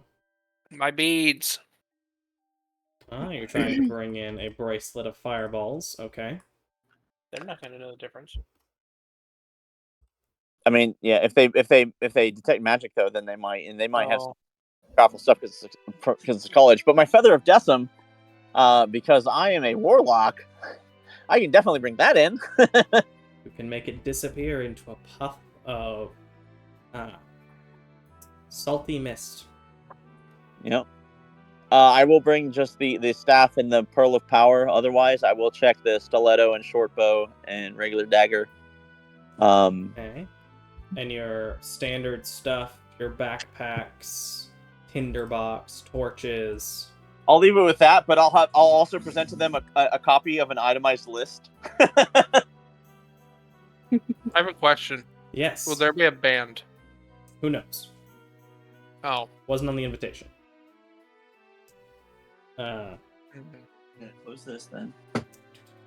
Thicket, is there anything in particular you're going to try to bring in, or are you going to pretty much check your inventory? I'm gonna bring in the earring and the spell regulator, and of course my focus, my catnip necklace. Looks pretty inconspicuous. I meant to ask, what does the spell regulator do? It makes a concentration spell. If it has an action that you can do, it turns the action into a bonus action. So, like, I could do Call Lightning and do bonus action Lightning. Is that consumable? No. Oh. It's an attunement item. Same thing can apply with, like, the Avatar of X element spells, I think is what they are.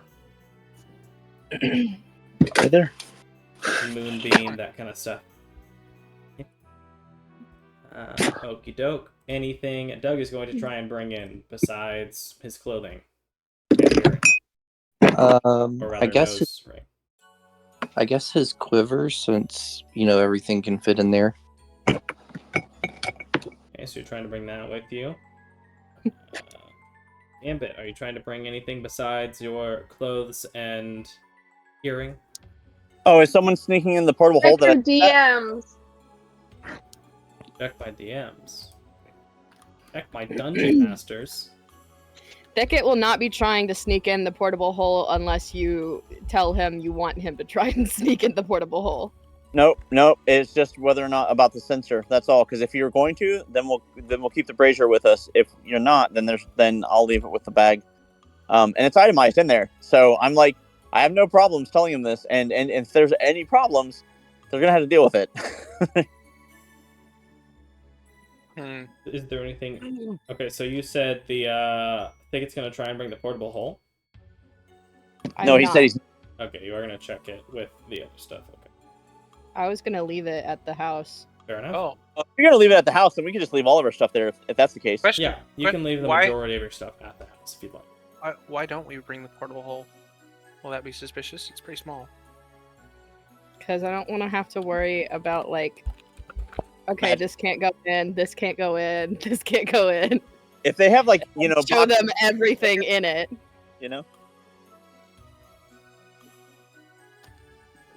It's like the airport, right? You walk through a metal detector and something goes off and doesn't know why, and then they're spending the next 3 hours trying to figure out what's going wrong with you.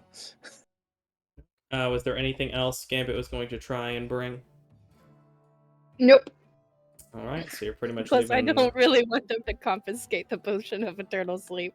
Gambit's bringing no weapons. Oh, my file. I am bringing my magic file of this. Huh? My focus, my spell focus. Oh, your vial of storm. Okay. And I'll bring a violin. Also, I'll bring my violin just in case they want me to do a short number. So you would, as you all walk there, you would arrive at the very large building. Are you trying to get there at 5, or are you trying to get there a little later? Garan will say fashionably late is typically the more impressive way to show up. What time would you like to arrive? Garan says no earlier than 5:30 if we're trying to make that sort of impression, but we could also just be on time just because we're excited to be there. Either way makes sense. Party discuss? Like 5:32.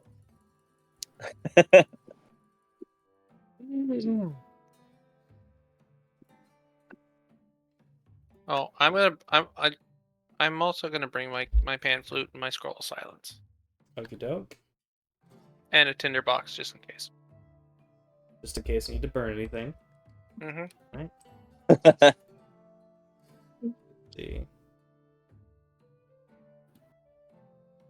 You. That the other. Who would be where?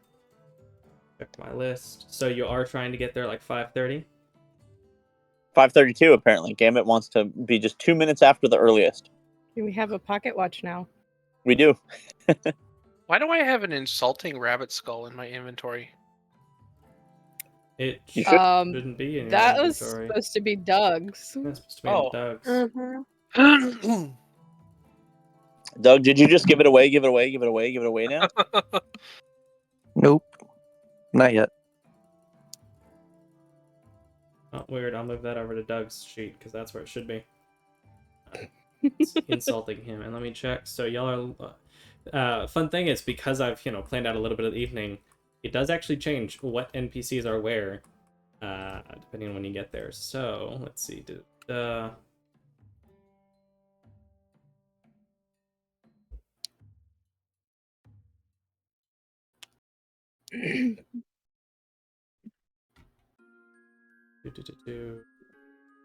Oh yeah.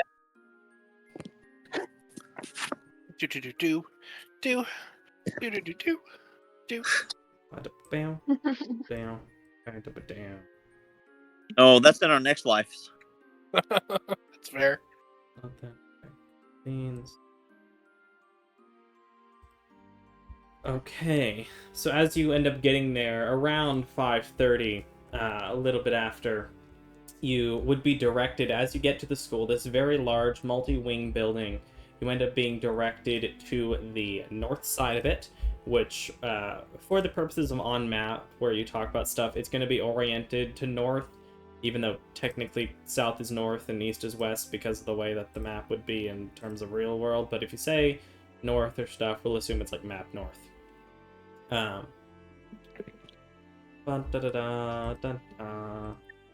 Let's see. So as you arrive, you get to the fairly large building and you would be directed down a certain set of halls. As you get to the end of it, let's see. The long hallway that leads up, leads up to a fairly large closed door that you would guess is the ballroom. Next to the door, there are 2 entrances that flank it. One to the right, or to the map west. I'll go ahead and start throwing the party, actually, onto the sheet. Let's see. Into the entranceway you go, and I will start sharing. And I'll share the app image here in a second. Yeah, I'll hit the share button in a second so you can see. Okay, I don't know why Thicket. Oh, Thicket is being targeted. That's why Thicket has the thing. Thicket, let's untarget yourself. There you go. Alright, and bonk. Other doodly do. Close that for now. Some things to do. Share the map record for the Anastasia Ballroom.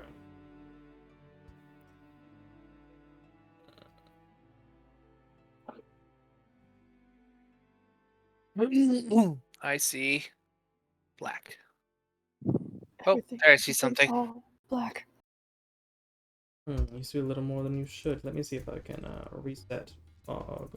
Asuka! Fog of War. Did you miss a wall or two? Okay. Tried to reset fog before, but I guess it's because they're considered friendly. It's showing you what they see as well, which is fine. Oh, We'll that's get there in a true. second, because they're marked as friendly already. Let's see. I need to find that person. Where are you? Where are you? I'm over here. Bloop. No, that's the wrong person. Scooby-Dooby-Doo. So many. Where There we are go. Okay, so I guess I'll just start like marking them as friendly or neutral as appropriate. Yes, the entranceway. The long hallway leads up to it. On the map west, you see what seems to be a coat check area and a fine door to the opposite that is currently closed. As you get there, you look into the archway and you would see a dwarven man who, as you look through the archway, you see a fairly small area available, but a small bar blocks the way. You see a dwarven man in fine servant clothes who is organizing various objects in a chest. Along with the chest that he's working on, there are 3 other fine wooden chests, a sparsely covered weapons rack, and 2 coat racks with a few coats of varying styles and colors upon them. He looks over. Oh yeah, so you're here for the party? No, I'm here for the bathroom.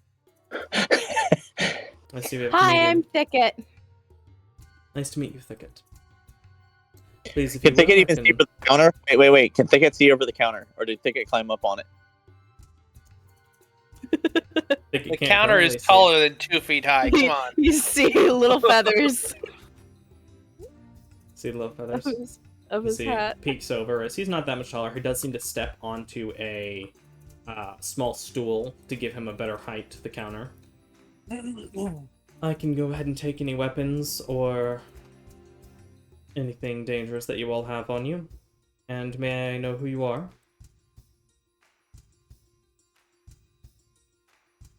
If nobody goes up first, Garon does. Yes, Garon Evenstar. Perhaps you've heard of me and my delightful performances with my accompanist right there. The talented and capable Sir John. And or if not, maybe you know about the race and how we came in first and second. That was delightful as well.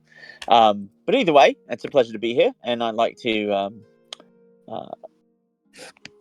see if there's anything that is on me that I need to check with you. And he will show the staff with the pearl, the Boots with the fur. Is that staff a spellcasting implement? no. The pearl is a pearl of power, however. So in case, someone needs to do something to protect someone, because maybe you've heard of the messages, then that is what I'm here to do. We've been invited by Sylvia, who we helped to acquire the portion of her exhibit that she'll be showing this evening. Miss Lopez work. She mentioned you'd be coming. Yes, for the time being, you can maintain your staff, not weapons. No. As you can see, no weapons are on me. That's for laughing at him. Which, y'all would notice Gambit has added to his ensemble, hooked onto his belt, is a brass lamp. Do you have anything, sir, as he gestures to Gambit, that you need to check? Nope. No weapons? Oh, did I bring my revolver or did I leave it at home? I think you said that you left I it. checked my revolver. You bring your revolver. As you hand it over to him, he will check it carefully, as well as taking the ammo with it, and he will place it into a chest with a note. Alright, and you, Faunus, sir. I just have the quiver. I will need to be taking that, as even an arrow is considered a weapon for these purposes.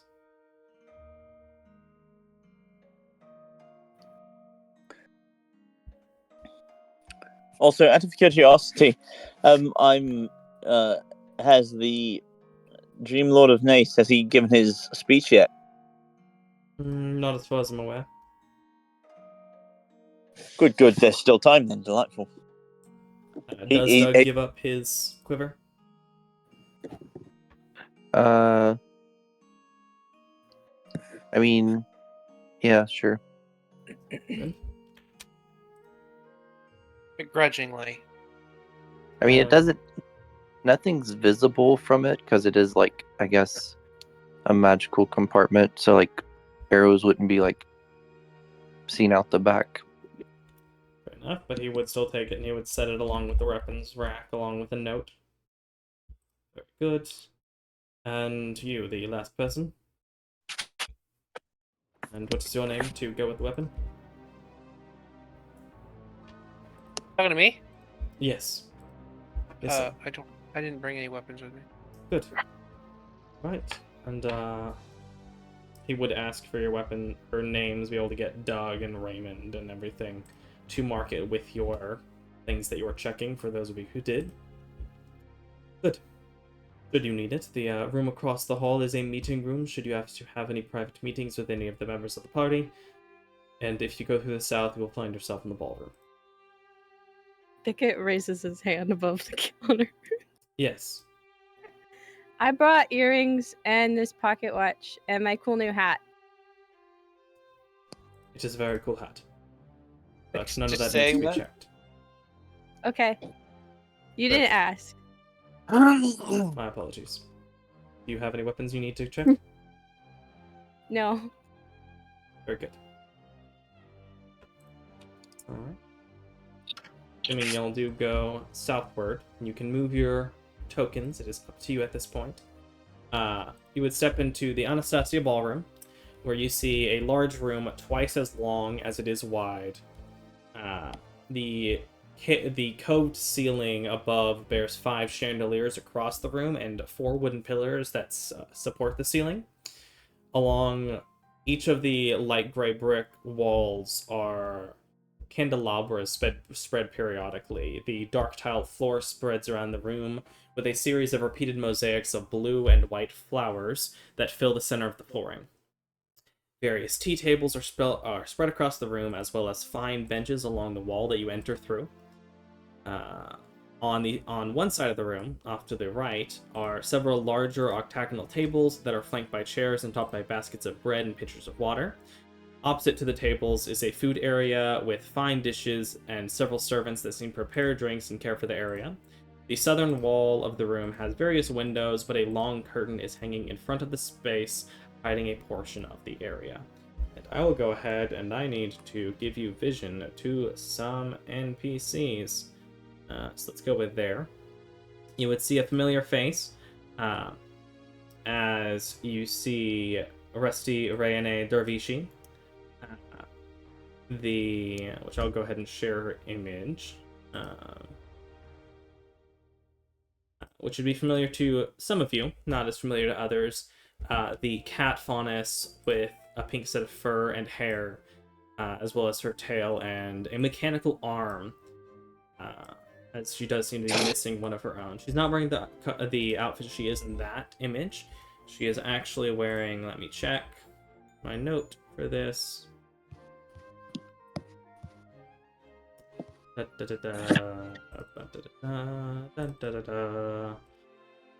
She is wearing a floor-length crimson red dress, the top half of which has various what looks to be stylized red crimson flowers across the top half, the bottom half having both the opaque layer but as well as a layer of sheer fabric that goes over the outside, giving a more flowing appearance. It is sleeveless, and as she is sitting there talking, she is speaking to... Where are you? Where are you? She is speaking to an elven man. Leave that way. A fairly young-looking elven man with wearing blue sets of robes with almost abnormally long ears, as they are both speaking over one of the tea tables and drinking some drinks. Rusty out of a I mean, both out of glasses. I'm not going to name everyone's exact drink or glass. Go through these. And it's worth noting there would likely be somewhere between 50 to 200 people, depending on the time during the party, but I'm only going to have the people that I think y'all would be interested in talking to on the thing, just because it saves me effort. Next to Sylvia over at the end, as they are peeking behind the curtain and seem to be discussing some things, perhaps a little anxiously, is... Where are you? Gotta catch that villain.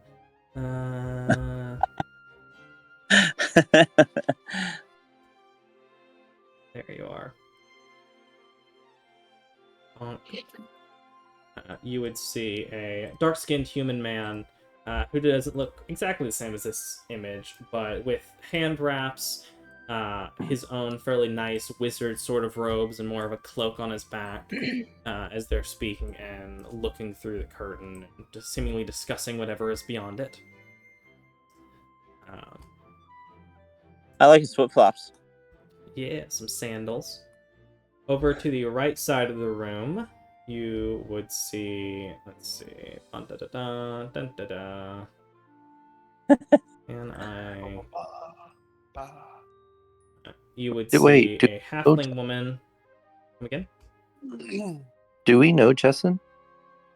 No, I just forgot to click the unidentify button before I shared it with you. You would see a halfling woman in kind of a fancy but potentially abnormal for the country, so potentially from a separate location or from a further point south. Though you have seen some similar styles in Vacuo. And next to her, she is speaking to a... Dun, da, da, da, dun, da, da. Not gonna lie, What was that? He looks like a villain, but anyway. As she is sitting next to a much taller elven man with sets of green and gold in his outfit. That not display him? Go. You can see him next to her. Further down, the set of coffee tables, you will see Dragonborn man, a silver Dragonborn, and I may stop showing you all of the arts until you go talk to people. For now, just tokens. Silver Dragonborn man who is speaking to... Who are you talking to? Oh, this person. Bonk. Let me double check, but I believe she is a... Yes, a darker-skinned human woman wearing purples and yellows. The opposite end of the room, there are 3 people at another coffee table. Or another tea table. One is a well-dressed half-orc woman.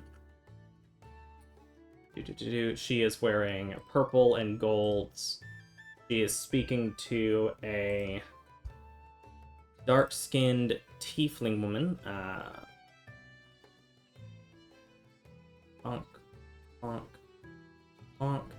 As well as a gnomish man with purple hair and similarly styled outfit. Over by the food area, you see 2 people that seem to be very distinct from one another. The first is a older gentleman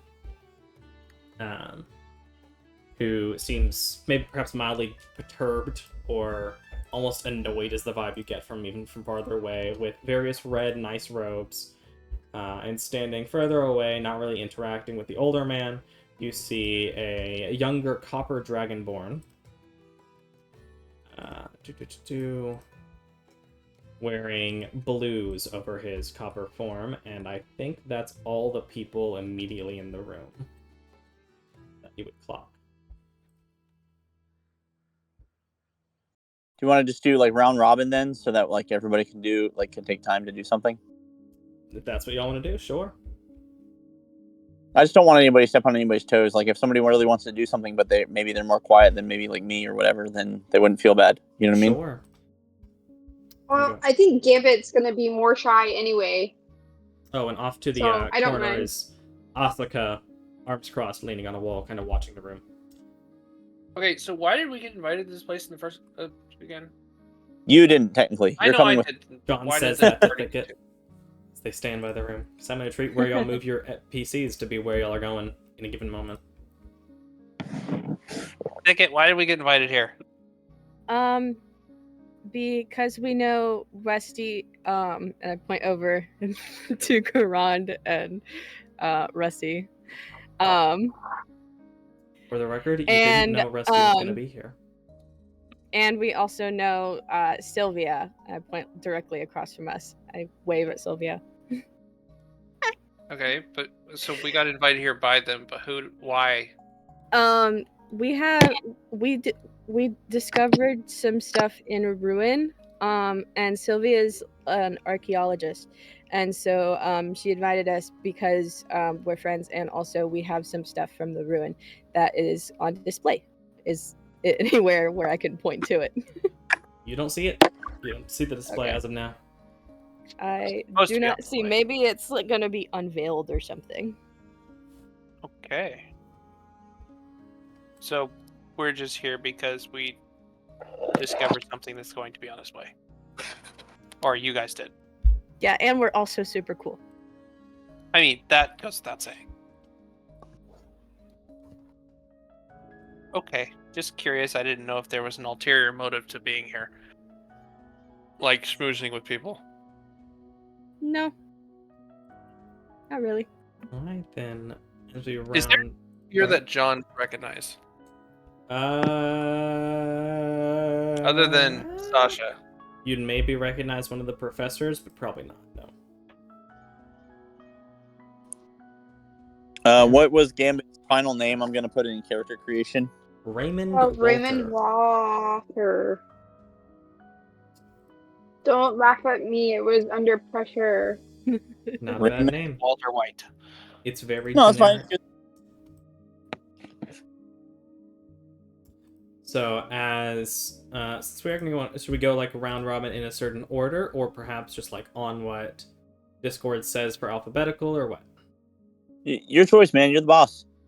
Cool, let's go ahead and do that, especially since Chris seems to have an idea of what he wants to do.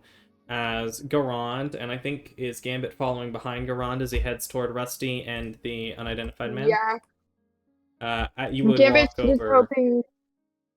Sorry? Gambit is using Garand as a social shield, and is like hoping that he'll absorb all of the social stuff that comes away. You That's walk awesome. over Rusty, who is currently looking at this man from across the tea table as she has a drink. And I think I'm getting the voice right. I think I did more of a general feminine voice.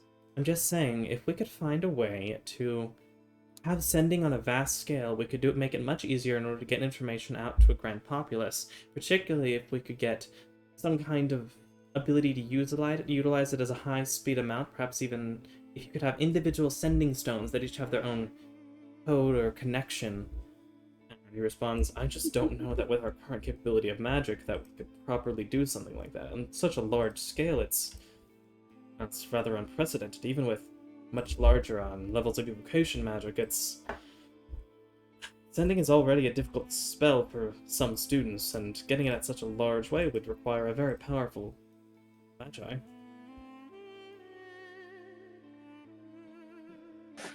You know, I've been told that artificers are doing great things with the area of communication. So perhaps maybe there's an investment there.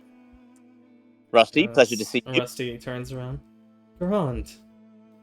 Make an insight check, Garand. I can't wait to fail this. All right. DM question: are our earpieces always on? Nope. Yeah. You have to intentionally connect them. Yeah, Garand, you connect nothing as she looks over to you. I would assume that. Nice to see you. You would assume. For this party. Oh no, you're cutting out. Like, because the whole point is we're trying to like. Is that okay? Like, Micah, is that all right? You're cutting out. For this party. Right? For us to have preemptively already set up our. Yeah, he was saying, is it okay to like have Start retcon again. that Y'all and were say all that we've cutting out. had them on this whole time? Oh, you said you want to have them on the whole time? Yeah, I mean, it just makes sense for at least for this party to start testing it to see if if it's something that makes sense for us. If we need to figure out anything, this is like the perfect opportunity Well, to learn it. If you'd like I'm- to, I'm- it would require a light amount of effort, especially at the first bit of thing like activating it, because it is mentally activated. And it basically takes a bonus action to you on any given turn. It would only track what you're saying, not what anyone else says. Okay, with the activating, do they have to be like together to be paired up, or is it just like anybody who's on the same channel? Pretty much like I on a can talk to. channel. She designed them all to be on the same channel and to be attuned to one another. So So I just all have of to yours turn are it on. yep, all of yours are currently connected. Oh, And you Right. don't have to do anything to hear. If someone does it, like uses the bonus action and then speaks something intentionally to be able to go through it, it counts basically as if someone had had the message spell to everyone else having the earring. Okay, cool. so cool. getting All the right. message spell was pointless. Got it. Not No, it's- pointless. You can retrain it. You can also, as you level up, I would say you could potentially swap that out. Just that, you Oh, bought yeah. a thing to kind of fulfill that purpose, so. Right. Yeah. It was more about since we had such a problem with other forms of hey, I'm in danger, help. Anyway. So She turns and looks up toward you. yeah, Garon completely misses it, of course. Um, I know that there's supposed to be a dance, and I'm hoping you'll save me one later. But would you like to introduce me to your friend? Oh, sure. This is Kriv. He is the evocation professor. Ah, so good to meet one. It's a pleasure. I fancy the work of evocation. In fact, I thought if ever I were to be a wizard, evocation might be the way I went. So good on you, sir. Oh. So you are not a wizard then? Are you a spellcaster at all? As he reaches out his hand to shake yours. Yeah, I'm a little bit of a bard. Perhaps you've heard about my concerts recently. Yes, you're the one who's been making some waves in the entertainment district. As he brings up his hand and kind of like mimics playing lute. Nice. Gran will look impressed. Exactly, sir. In fact, I'm planning on two more shows, Friday evening and Sunday. So if you'd like, you'd be more than welcome to purchase a seat, and I'd be happy to hopefully entertain you as well. And with me is my friend, Rusty, and I'm sorry, since you introduced him, yeah, Kriv, and Kriv, Professor Kriv, excuse me. This is my is good just friend, fine. former first mate, and excellent sea legs, Mr. Raymond Walter.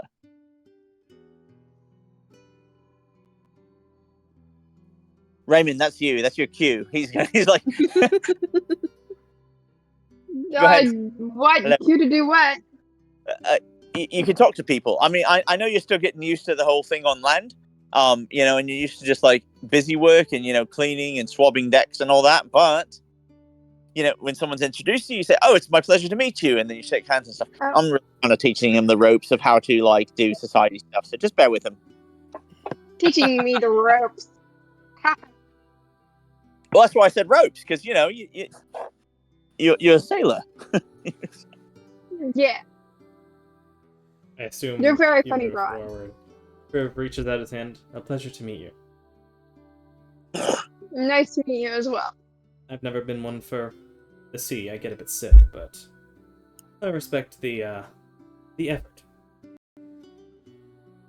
Can't imagine it's easy to live on water the whole time. It is quite an amount of effort. I guess I will also go ahead and identify the image for anyone who still wants to look at it. Oh, definitely. Yeah, make him green, bro. Rusty, it's such a pleasure seeing you already. I wasn't certain I'd see you before Saturday. I'm hoping to attend, in fact. You're invited to the Lord's meeting. Not yet, but you never know what can happen, right? See. Well, it's often pretty restricted, so I can't guarantee you'll be there, but if you're there, I'd be happy to see you. I can't say I was expecting you either. I didn't even know the messengers had come to back you up.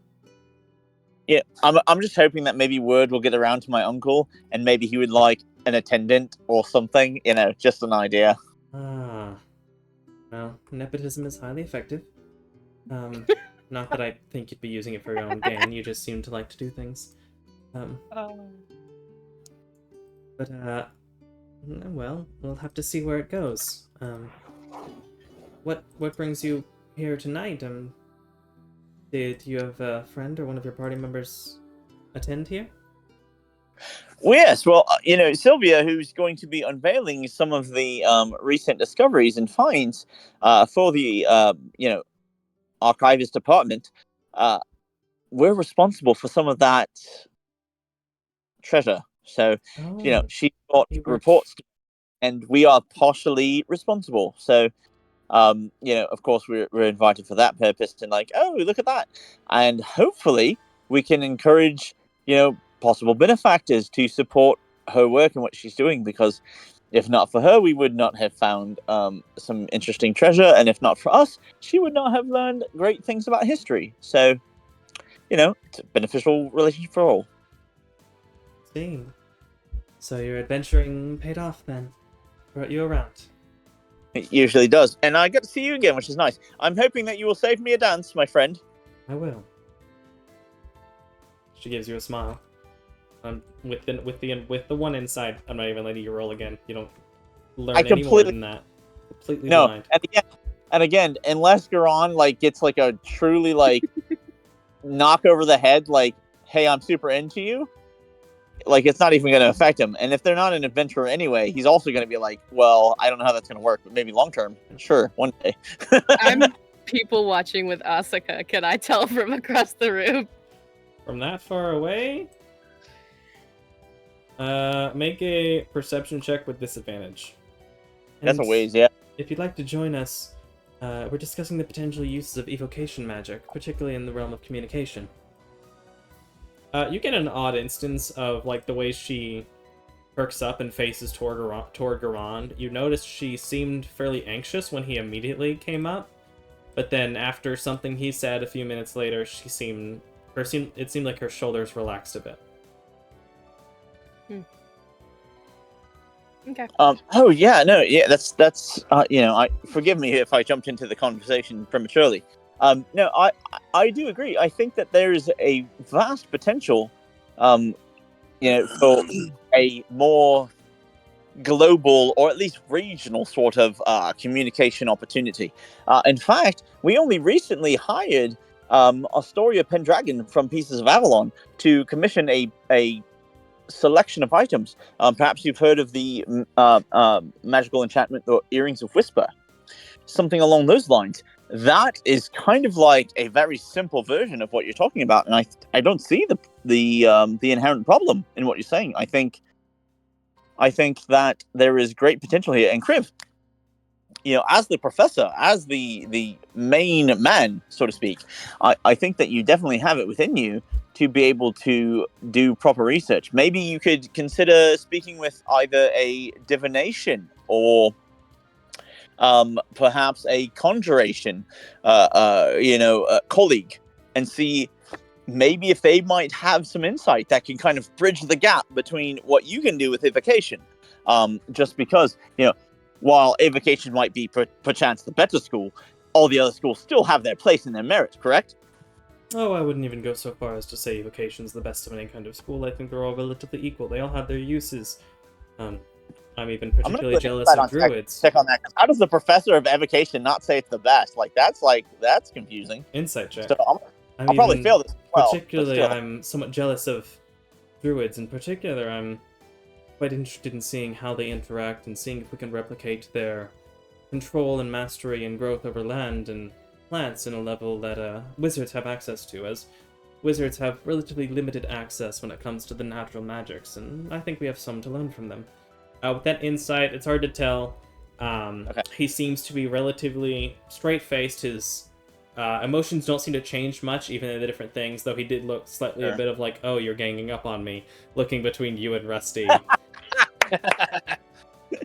Awesome. It's definitely possible. These Earrings of Whisper, I don't actually know much about them.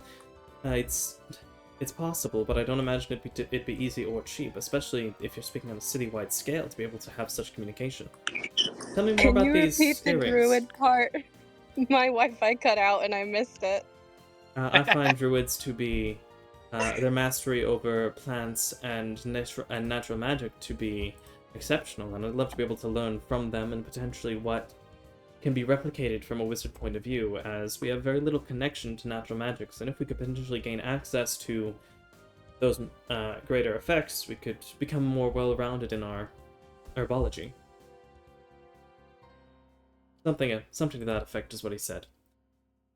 I might be able to find a druid with which you might be able to speak, but I'm not sure his ability to convey the information you seek might be as advantageous as you might hope.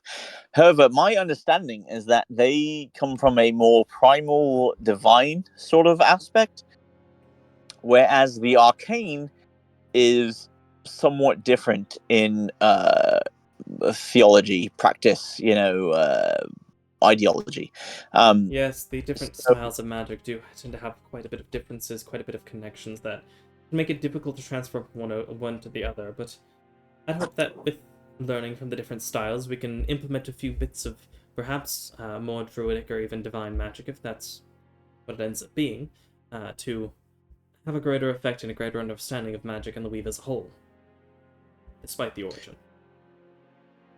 my superficial thought is simply arcane magic tends to be about bending the cosmos to your will, whereas divine primal magic tends to be submitting to those more ambiguous powers in beseechment. And so they're almost diametrically opposed in that way. I could be wrong, but that's my initial thought process. That's a very Maybe interesting. That's a very interesting thought line for it. I've taken on the idea, and he will continue to talk. And unless we want to talk through evocation and natural magic and the potential connections, we can. Though I do think we can go ahead and move on to the next person if that's kind of the gist of the conversation. if you want to RP with Garand this entire evening, I will be more than down for that. We can spend multiple times doing that, but I definitely don't want to take away from anybody else. But I would shift around, so we'll move on to the next person. What's Yep. Doug doing? I love this so hard. Doug immediately went towards the food. All right. So did he hear everything that Garan was saying? You would kind of hear him buzzing in your ear saying the various different things throughout that. Yeah, if Garand is trying to do so. Is Garand basically sending everything through? I mean, it's a one-sided conversation at that point, but yeah, Garand's trying to at least inform everybody else of what he's doing and what he's saying and where he's at. So yeah. So you would hear that, and as you get closer, you would see the man in red and the copper dragonborn in blue. The copper dragonborn in blue seems to be kind of looking over the different drinks, as there's a variety of different drinks, alcoholic and not, and seems to settle on this silvery colored liquid that he pours a glass of. The older man seems to be looking at a few of the different foods, preparing himself a small plate, and has a glass of some kind of wine as you would arrive at the counter. You said you're looking for the food in particular? Yeah. Yeah, so there is a variety of small foods. This seems to be the more appetizer cocktail element, as there aren't quite as heavy things. In particular, there are tomato tarts, with a basically almost like mini pizza, if you want to think about it that way, of small tarts with tomato, cream cheese, and basil. These dehydrated cucumber slices, dragon fruit and starfruit skewers, a mushroom crostini, which I didn't know what a crostini was before I was doing research for this, of mushroom caps topped with goat cheese and a truffle oil, as well as this golden beet hummus with these pita chips all spread out. And there are servants nearby waiting to assist you should you seem like you need it. Okay, so I guess this being Doug's, first, official, social interaction on his own, flying solo, he is recollecting everything that he's learned just by being in the party. So he first walks up beside the older gentleman, and I guess to activate his stone, he'll just grab, I guess, an hors d'oeuvre that's right in front of him and kind of hold it up to his nose, and then kind of, I guess, turn on his nose ring, nonchalantly. It is mental. You don't What'd need you to say? touch it.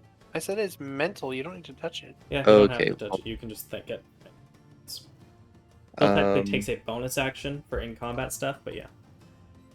well, how about this? Doug is still not attuned to how all these magical things work, so he still does it anyway. Fair enough. And then, you said the older guy had already gotten his drink. He was just Yes. on the end. He has a glass of a red wine and has a small plate that he is filling up, largely with the tomato tarts. But he also has gotten some of the mushroom and cucumber bites as well. In that case, Doug will just kind of start putting one thing on his plate, look, and be like, do you know which of these is best? Looks over. Gives you a once over up and down. Personally, I find the tomato tarts to be the most delicious of the initial spread. I'm not one for fruit myself. Does Doug see that he's like actively like eating as he's like going down the line? He is. Doug just observes his face as he eats for a few seconds. Make an insight check. Insight check. My character sheet went away. Let's retry it. Insight check. Here we go.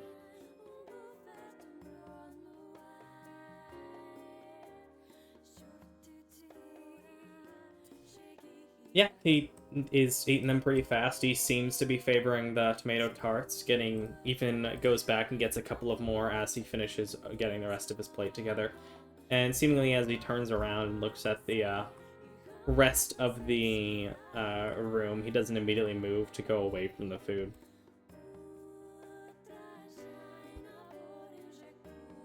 Wait, I guess in that case, he does seem to be muttering to himself periodically. You can't exactly hear what he says, it's very under his breath, but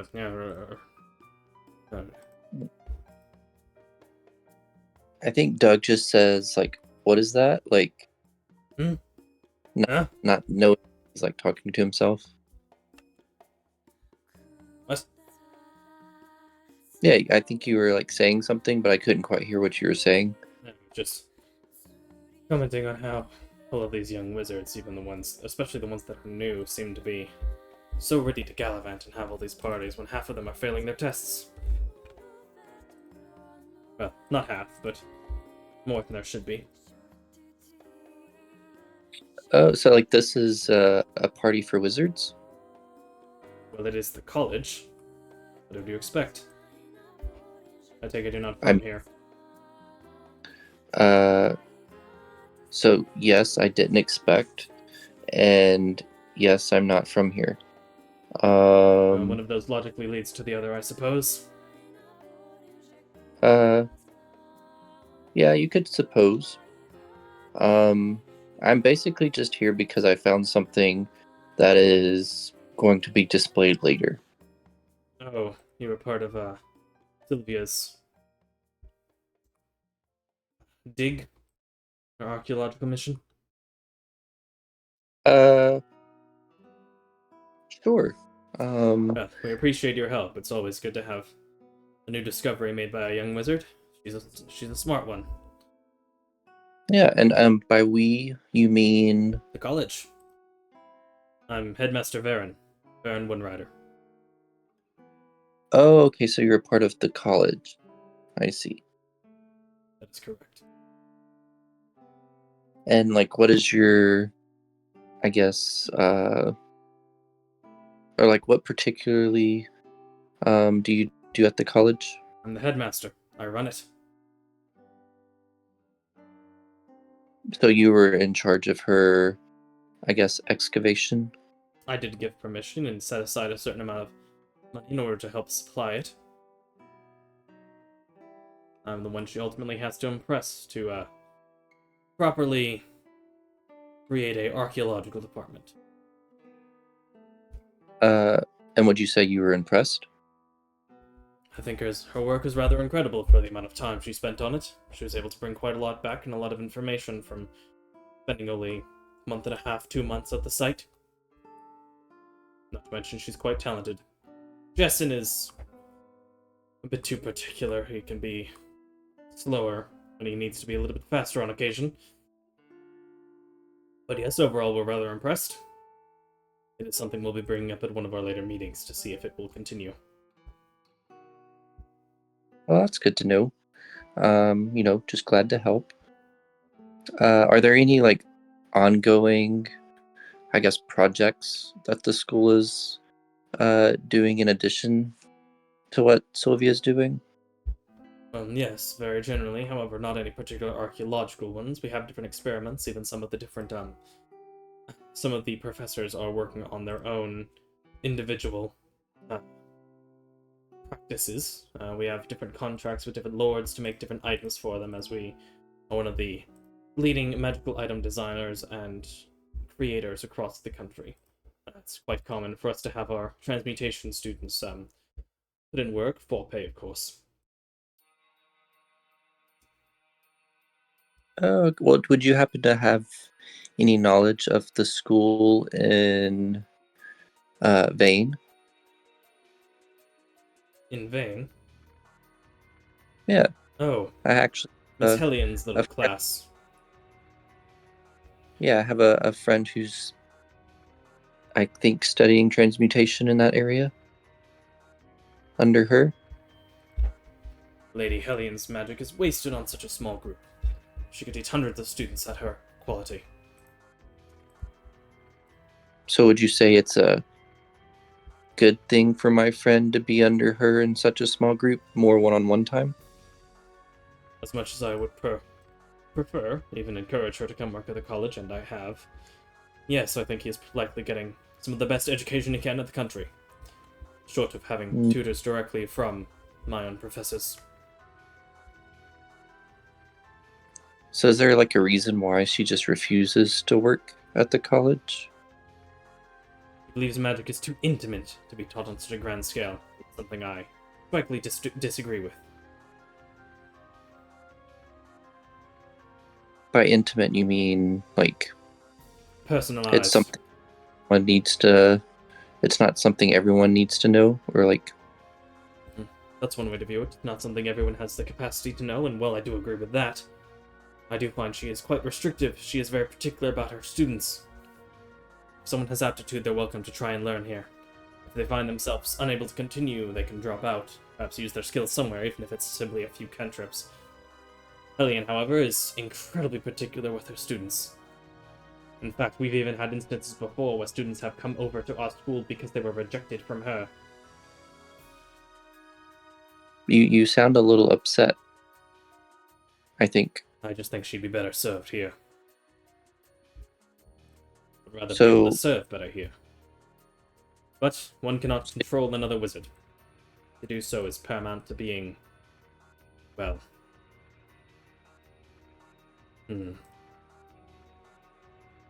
So hypothetically speaking, if there was someone who had no magical knowledge or, I guess,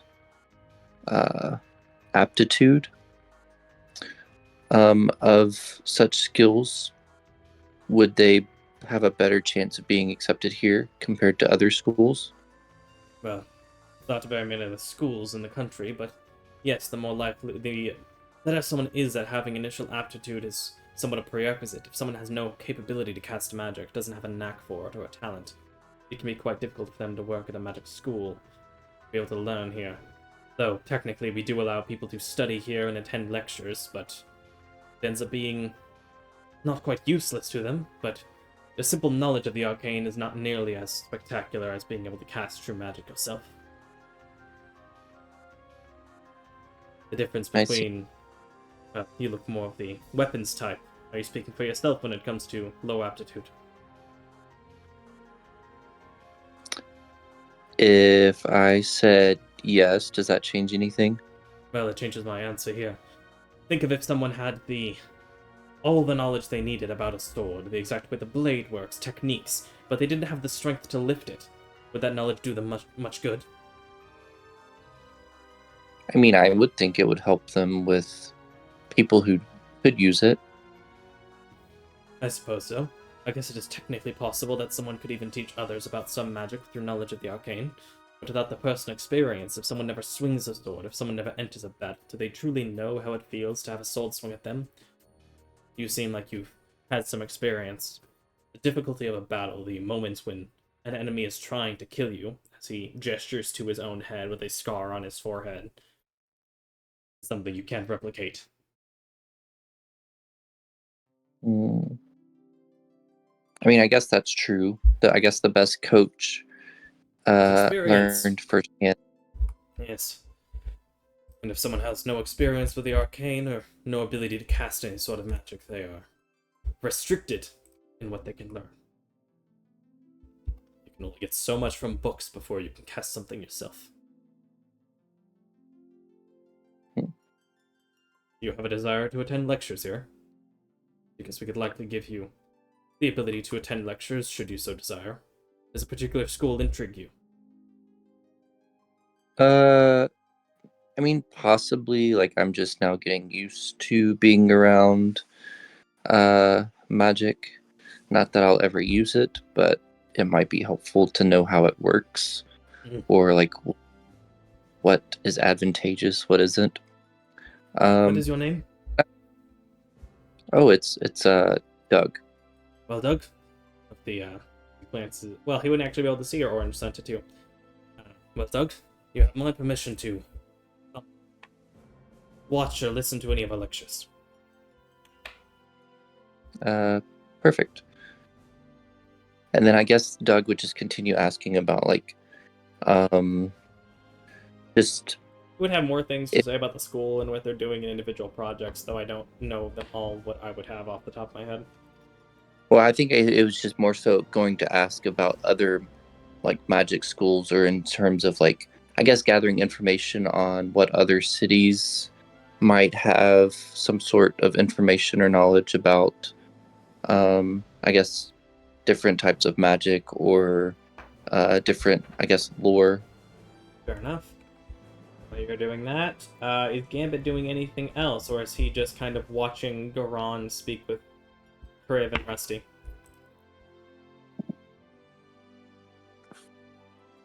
Gambit is usually not very shy and very socially forward, but he's pretty intimidated about being disguised as this new person. He doesn't want to mess it up, and B, being around so many in high and proper society. So he's gonna continue to use Goran as a social shield. Fair enough. Do you continue to stand next to him, kind of apart from the table, or do you make your way around to stand next to the tea table with everyone else? I go stand at the table with everyone else. He's not trying to make it super obvious that he doesn't want to talk to everybody. Think it you would be able to see, not super duper well, but you see Doug talking to the older man over at the far side, seemingly getting along well. The older man seemingly having been a little hesitant at first, but seems to be warming up a little bit. Are you doing anything particular, or you just go over to Asuka?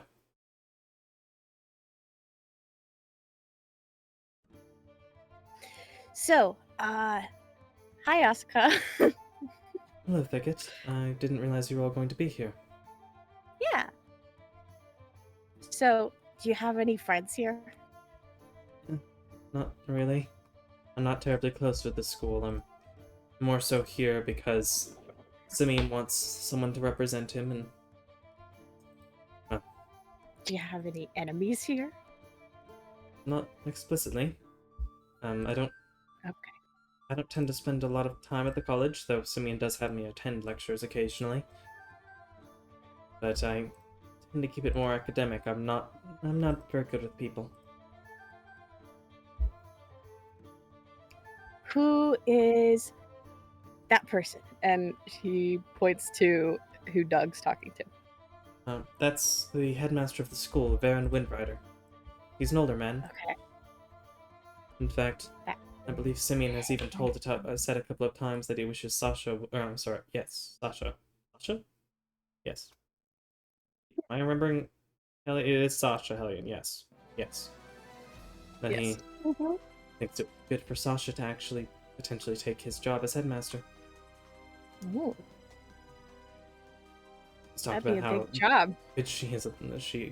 How good she'd be at the role. Seems Why like quite wouldn't- a lot. Why wouldn't Simeon want the job? He thinks he can do more as the Queen's court wizard. He can affect public people's lives more, but with Sasha being, well, a teacher with all her own apprentices, he thinks she'd do well here guiding a whole generation. Who are those two people in front of us? The two at the benches? Yeah. Well, the one closer to us is the illusionist professor. His name is Boris Nightingale. While the other is the transmutation professor, Dianan Underfury. Boris Nightingale, illusionist professor, and Diana Underfury, transmutation professor. Cool. Yes, I haven't spent that much time with, well, either of them. I haven't spent much time with any of the professors. But I can tell you from his lectures that Nightingale is quite a good teacher. He's very good at getting everyone to listen well, though you always feel like he's got some master plan behind the scenes, but I've never found him to be negative in any way.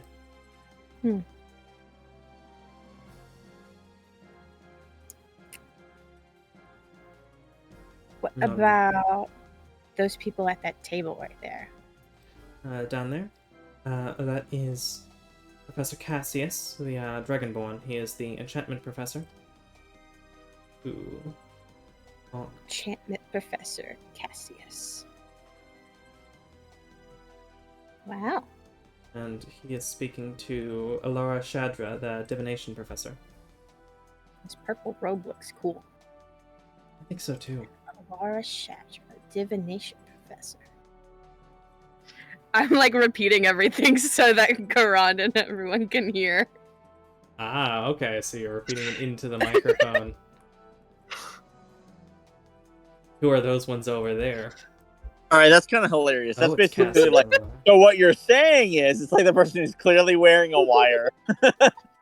Yeah. Yeah. Like that dragonborn is the enchantment professor.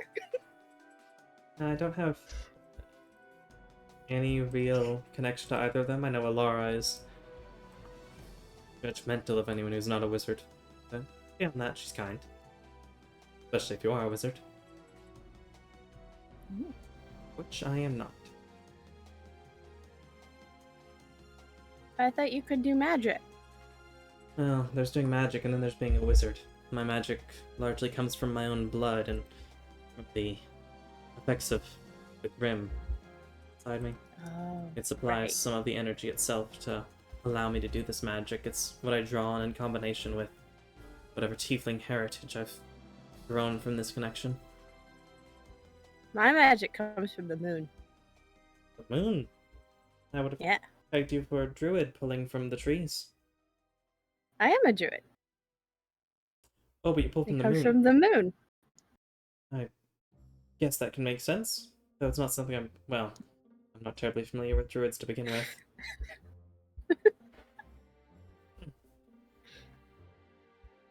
I do think we've spoken before. I can't recall exactly what we've said about your connection to the moon, but I do think you've said something about it. Yeah, the moon gave me my name. That's right. It's very strange. You also spoke about your grim blood. Simeon told me you plan to head to Nace at some point, and that I should join you when you're there. There's a knowledgeable professor, study, age, Oh yeah. who focuses on grim in particular. I forget if he said that you've been there or not. I've been there once or twice, but I asked. didn't know about... Not in this vein, not to look for this person in particular. I believe he said his name was Micah, looking it up. Mm.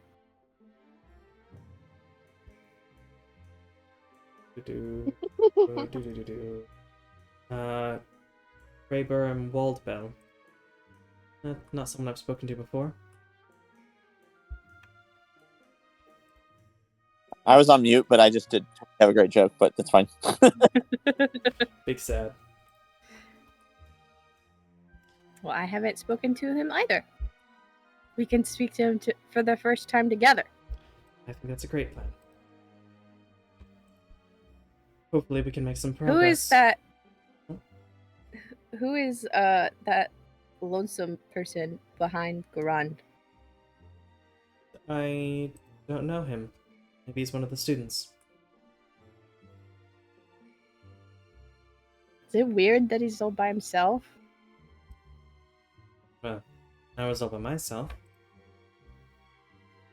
Well, yeah, but you're usually by yourself. Maybe he's usually by himself. And I don't know anything about him. Or maybe he's just not very good at parties.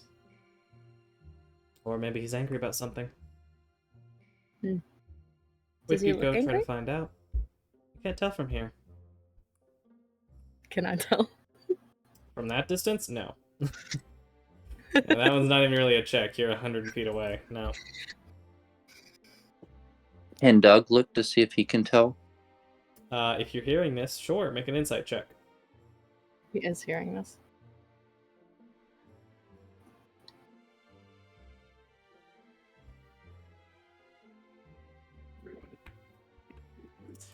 An 11, you're not totally sure. You do know he's looking in this direction, but you can't tell exactly. 11 was old. Was the 11 old? Okay, with 15, Yeah. he does look like he's almost glaring in that direction. And he is on the second of the 2 drinks that he picked up. I don't know. What? No matter. So, when it comes to enchantment, he continues to talk about the various schools of magic. John, what are you doing? I forgot he was just rambling to you. Yep. I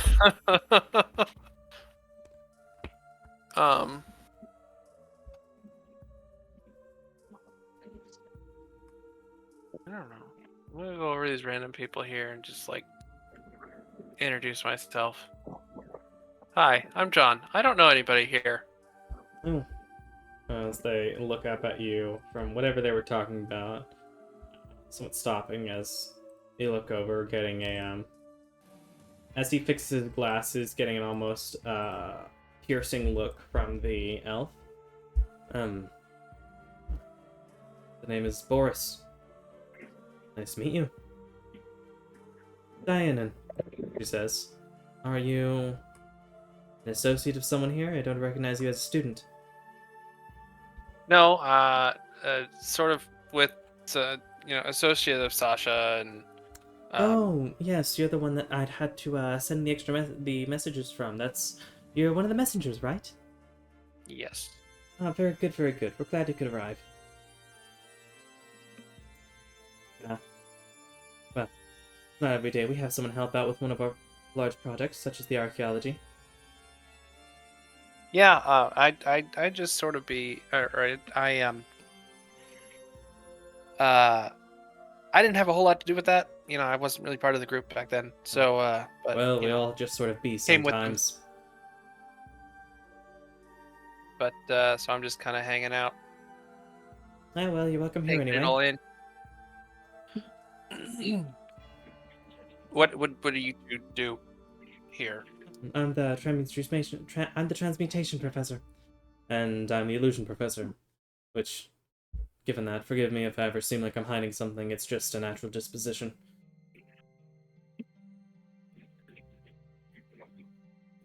Yeah. Wait, the illusion professor said he's hiding something? He might be hiding something? He said forgive him if he seems like he's hiding Oh. something. You know, you would think that the illusion professor would be hiding something, but Well, okay. yes, that's what we always assume, but it's not necessarily my intent. That's so great. I'm sorry. That's so great. I mean, just because I like to make things appear and disappear doesn't necessarily mean I'm trying to hide something important. Everyone hides small things here and there. Not that I'm hiding anything in particular. Oh yes, everyone omits things occasionally. Yes, Can most I definitely. can I get a read on him? Yes. I want to vibe Make an check. insight check.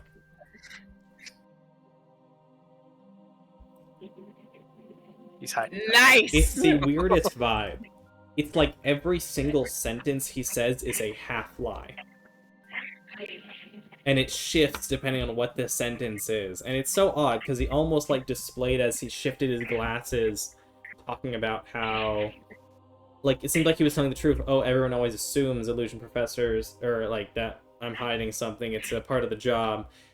But then when he immediately like followed it up with, but I'm not hiding anything, that sounded like a lie. And he was shifting his hands in an odd way. And it's like every other sentence has something wrong with it. Does John Pickle pick will up on this? mumble over the hearing. He's acting weird. You know, as a sidebar, like the fact that the illusion professor, who's always lying, and the transmutation professor, who always wants to change everything, are friends, that's very worrisome. Dyson, there's something going on with your mic there. Yeah, it's Getting lots pretty of bad. Dyson, are you on the That explains that. Is this a theater moment? Has she fallen asleep? That'd be kind of fun. Oh, she's muted now. Okay, so she's not asleep. She's just fixing. How much of this does John pick up on? Insight check. Thicket will whisper over the Oh, earring. He's John acting has weird. no clue. Almost He's 20. acting really weird. Okay. Acting weird, but John can't see it. Okay. Boris and I were talking about how it might be really good for us to have the archaeology school. It's rare for us to get a department beyond the basic schools of magic, though occasionally we get some. There's an alchemy department, though it hasn't seen a proper professor in some time. Wait, so is this ball sort of like kickstarting an archaeology department, or? Well, yes, actually. It's rather clear, at least in my opinion, that yes, it's largely designed for us to get an idea of who's interested in the archaeology and what can be done with it. Yes, if the showing goes well and if people have a good feedback and if they did good job on their research, then it's very possible that we'll be able to get some more funding for it. Yes, though I hear some worrisome news that there's potentially some issues with the with the showing. That's I believe that one maybe why Miss Sylvia and Mr. Jessen are over there doing the last minute changes. Yes, I was wondering why the artifact wasn't on display yet. And he kind of hits his arm. Oh, I'm sure everything's fine. I wouldn't worry in the slightest. Vibe check. He knows what she's doing. Insight on who? Yeah. On both. Cool. Make the But insight check, both mostly of you. because of the last comment. I'm sure everything's fine.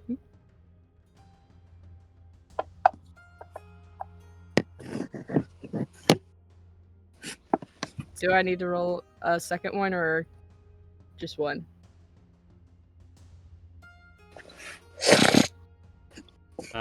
Just the one is probably fine.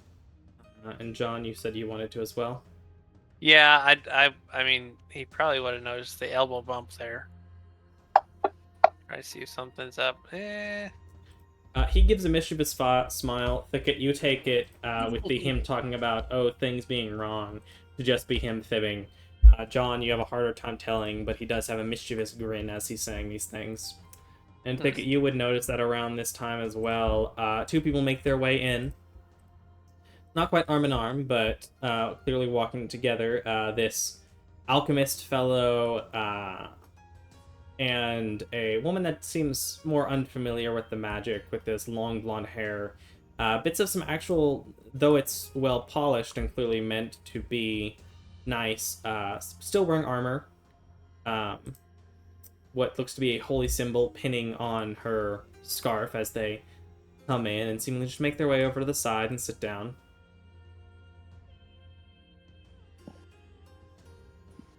Watching people, but, new arrivals. I want to cast Detect Magic, not as a ritual. Okay. What is the range on Detect Magic? It's 30 feet around me. So 30-foot radius. Alright, let's see. You are looking for General Magic. You would get a little bit of a magical vibe from the Illusion Professor. Let's see. Interesting left. It's not. Is that a 30-foot radius or a 15-foot radius? That's 30-foot radius. Radius? Okay. That's 30-foot radius, I think. Yeah, that's 30-foot radius. Let's see. His glasses seem to be enchanted. And you detect a minor element of magic coming from what you now realize is a wand that's just stuck in one of his boots. From there, you wouldn't be able to tell much else. Yeah, not specifically, except that you can tell that the candelabras have a version of continual flame cast on them. What magic is his glasses? Let me check. I mean, does it tell you what kind of magic it is? Detect magic? It tells you what school. Oh. It doesn't necessarily say what exactly it does.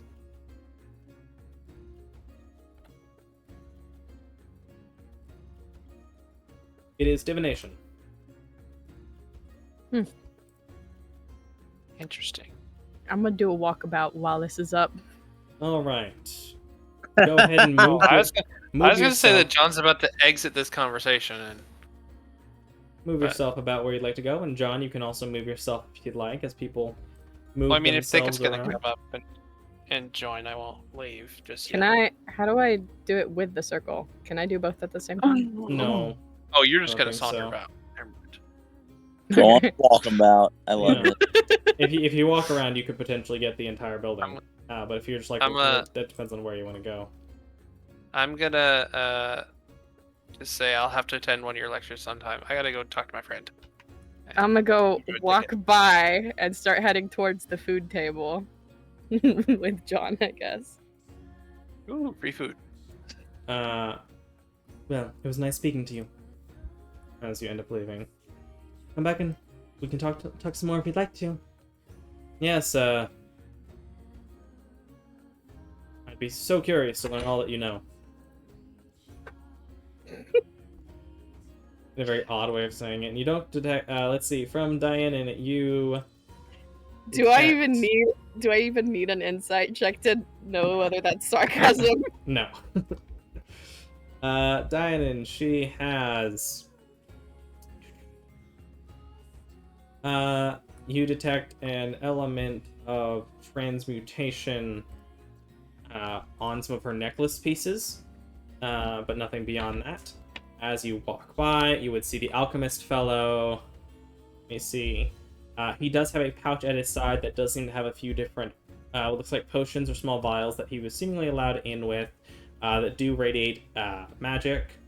The woman. These doormen are not very good at their job, I've gotta say. You do not detect anything magical that you can see from the woman. Getting over there, the headmaster, He is walking with a staff that does have an element of magic to it, as well as his robes have a bit of magic on them that you can tell. Interestingly, as you walk by, let me check something.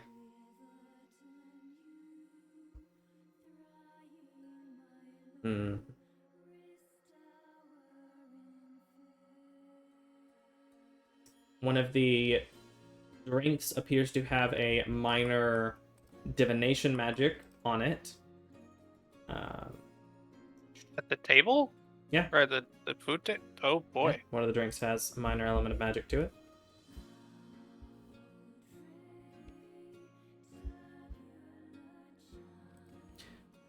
I guess I should mention, there is music playing in the background. You can't tell where it's from, but there is music playing, which reminds me, I never properly started the classical music playlist.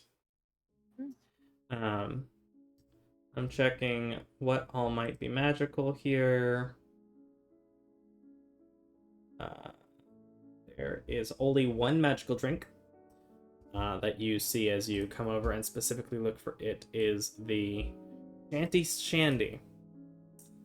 It appears to be a kind of lemonade ale that says on the title, "We'll let you see the sounds you hear." Interesting.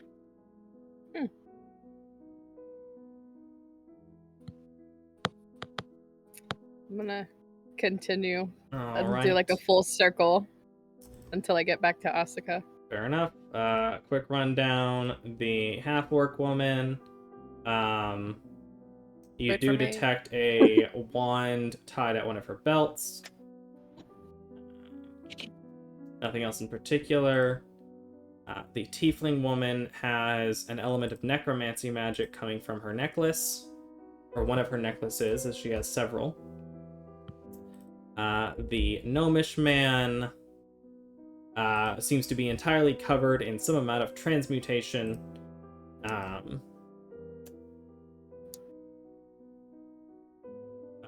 You would see tucked into his boot as well. The Copper Dragonborn has a wand. The Evocation Professor, it's not hidden, but he does seem to have his own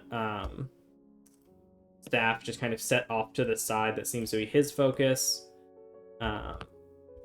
Where did you say you what was the path you took?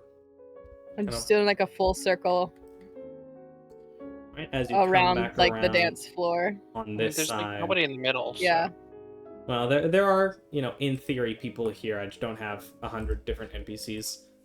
We'll maybe stop and say hi to Sylvia. Or Yeah, she's she in the middle looks of something, over. just like do You a walk catch her by. eye as you walk by. Oh, Thicket John. Hi. Oh, Thicket John. It's nice to see What you. As she Nice to turns see you. around and steps over. Oh, I was worried you weren't going to make it, or that you wouldn't necessarily be in time. I guess I haven't looked around in a while. I've been a bit distracted. This is Jessen. He's the co-lead. Steps over. Pleasure. You're the messengers then? I'm Thicket. The Thicket, the one and only. Yep. Sylvia talks about you all a lot. Though I don't recognize you from her stories. As he gestures over to John. He's new. Yes, as I understand it, he wasn't with them during the events, or at least I don't recall him being with them. No? Nope. As Thicket said, I'm new. Yes. He plays music really well. It's always nice to have someone musical. Funny you should say that, Jessen, considering you don't have any talent.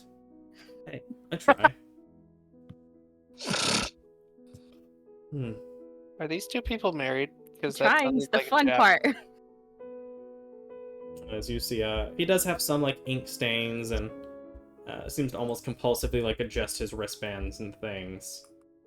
He seems, and you'd be able to tell with your passive insight that he seems slightly anxious.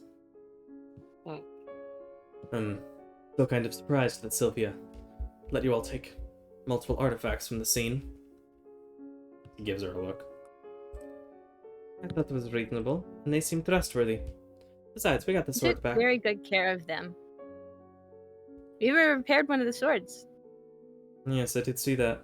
I'm impressed. I didn't have very many expectations. I was actually worried it wouldn't end up back here in time. You seem worried even now. Oh, well. It's a big showing. Need to make a good impression. Especially if we're going to get more funding for more projects. Lots of places I'd like to see, and reckon all the things. Pre-schism, you know? Yeah, that's true. And, when an element of money is on the line, you need things to go well for your little showings. It's not little. I did quite a bit of good work. Especially given everything that's going to be going on with the Lord of Tecton. I suppose that's true. Will garner some attention. Going on with the who, what now? The Lord of Tecton, Cyrelius. He's the Lord of the Merfolk. And one of the things we actually recovered, as you'll see whenever the display is open in a few minutes, was a crown, a coronet, that we believe belonged to the Merfolk. I've never met merfolk before. That's cool. They're very interesting. They're fish people that some of them even have the gift to transform their fins. The lower half is fish-like, but they can sometimes transform them into feet. So it's not across all the people, but one Cyrelius has. I met a water elemental. Yes, that what was his name? That was in the town. Fizadel. Bicidel, yeah, sweet. We've been to the water. Sylvia told us all the story. Sounds like you have a good heart. Yeah, we're best friends. I would have liked to see that orb, though. Not every It's just day you an get- orb. It's not every day you get to see the artifact of an elemental. It was just like glowy and round.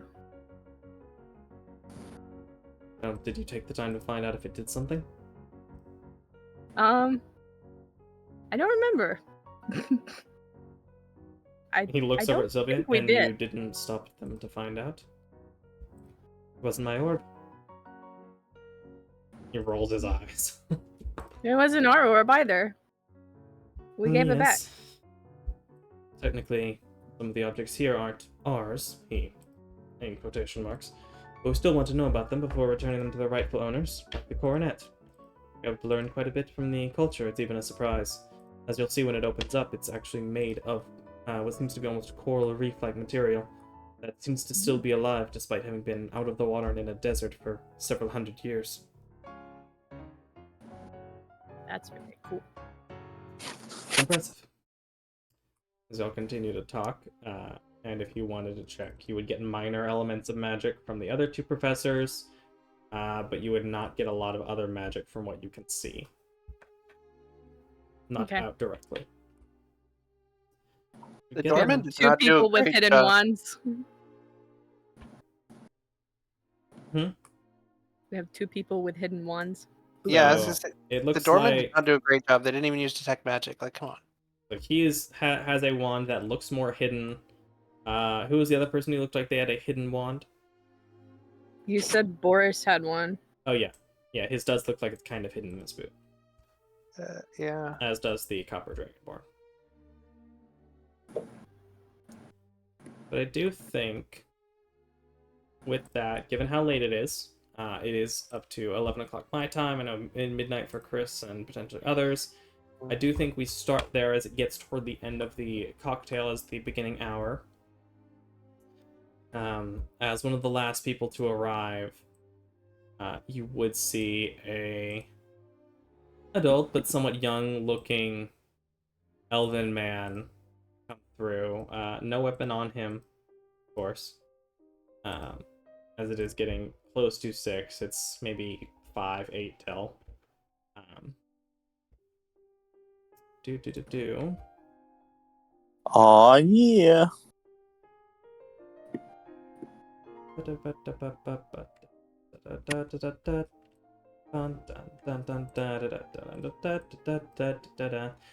you would see the elven man with long black hair, part of it pulled into a braid and almost like ponytail behind, with longer elements stretching beyond.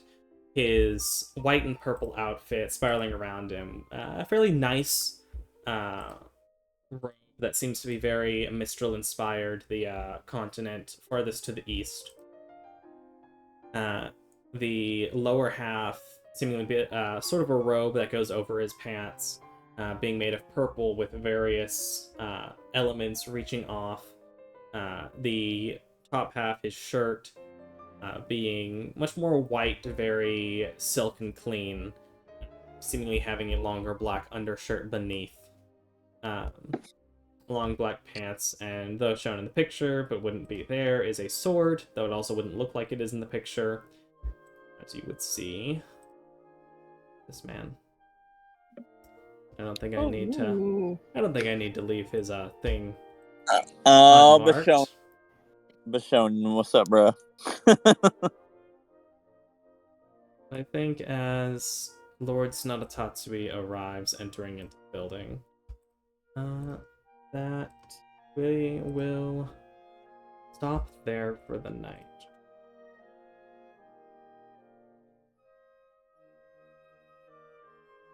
Should we know who this guy is? I'm gonna leave it up there because you'll find out relatively fast, and I think it's more interesting to go ahead and let you know that it's one of the guys. It's one of the people that y'all pay attention to. It's a sword haver. It's a sword haver. It's a sword haver. It's a sword haver. That's like the best nickname ever. The sword haver. What does that even mean, though? We're collecting 4 swords. Oh, okay, gotcha. We need 4 swords to go back and unlock Keyblades. our friend's house. You know, the dude that the artificer is turning into a mech. We need to go unlock his house. That was very convoluted. That's a way to say it, that you need 4 swords to open Claude's house. That's a way to say it, I guess.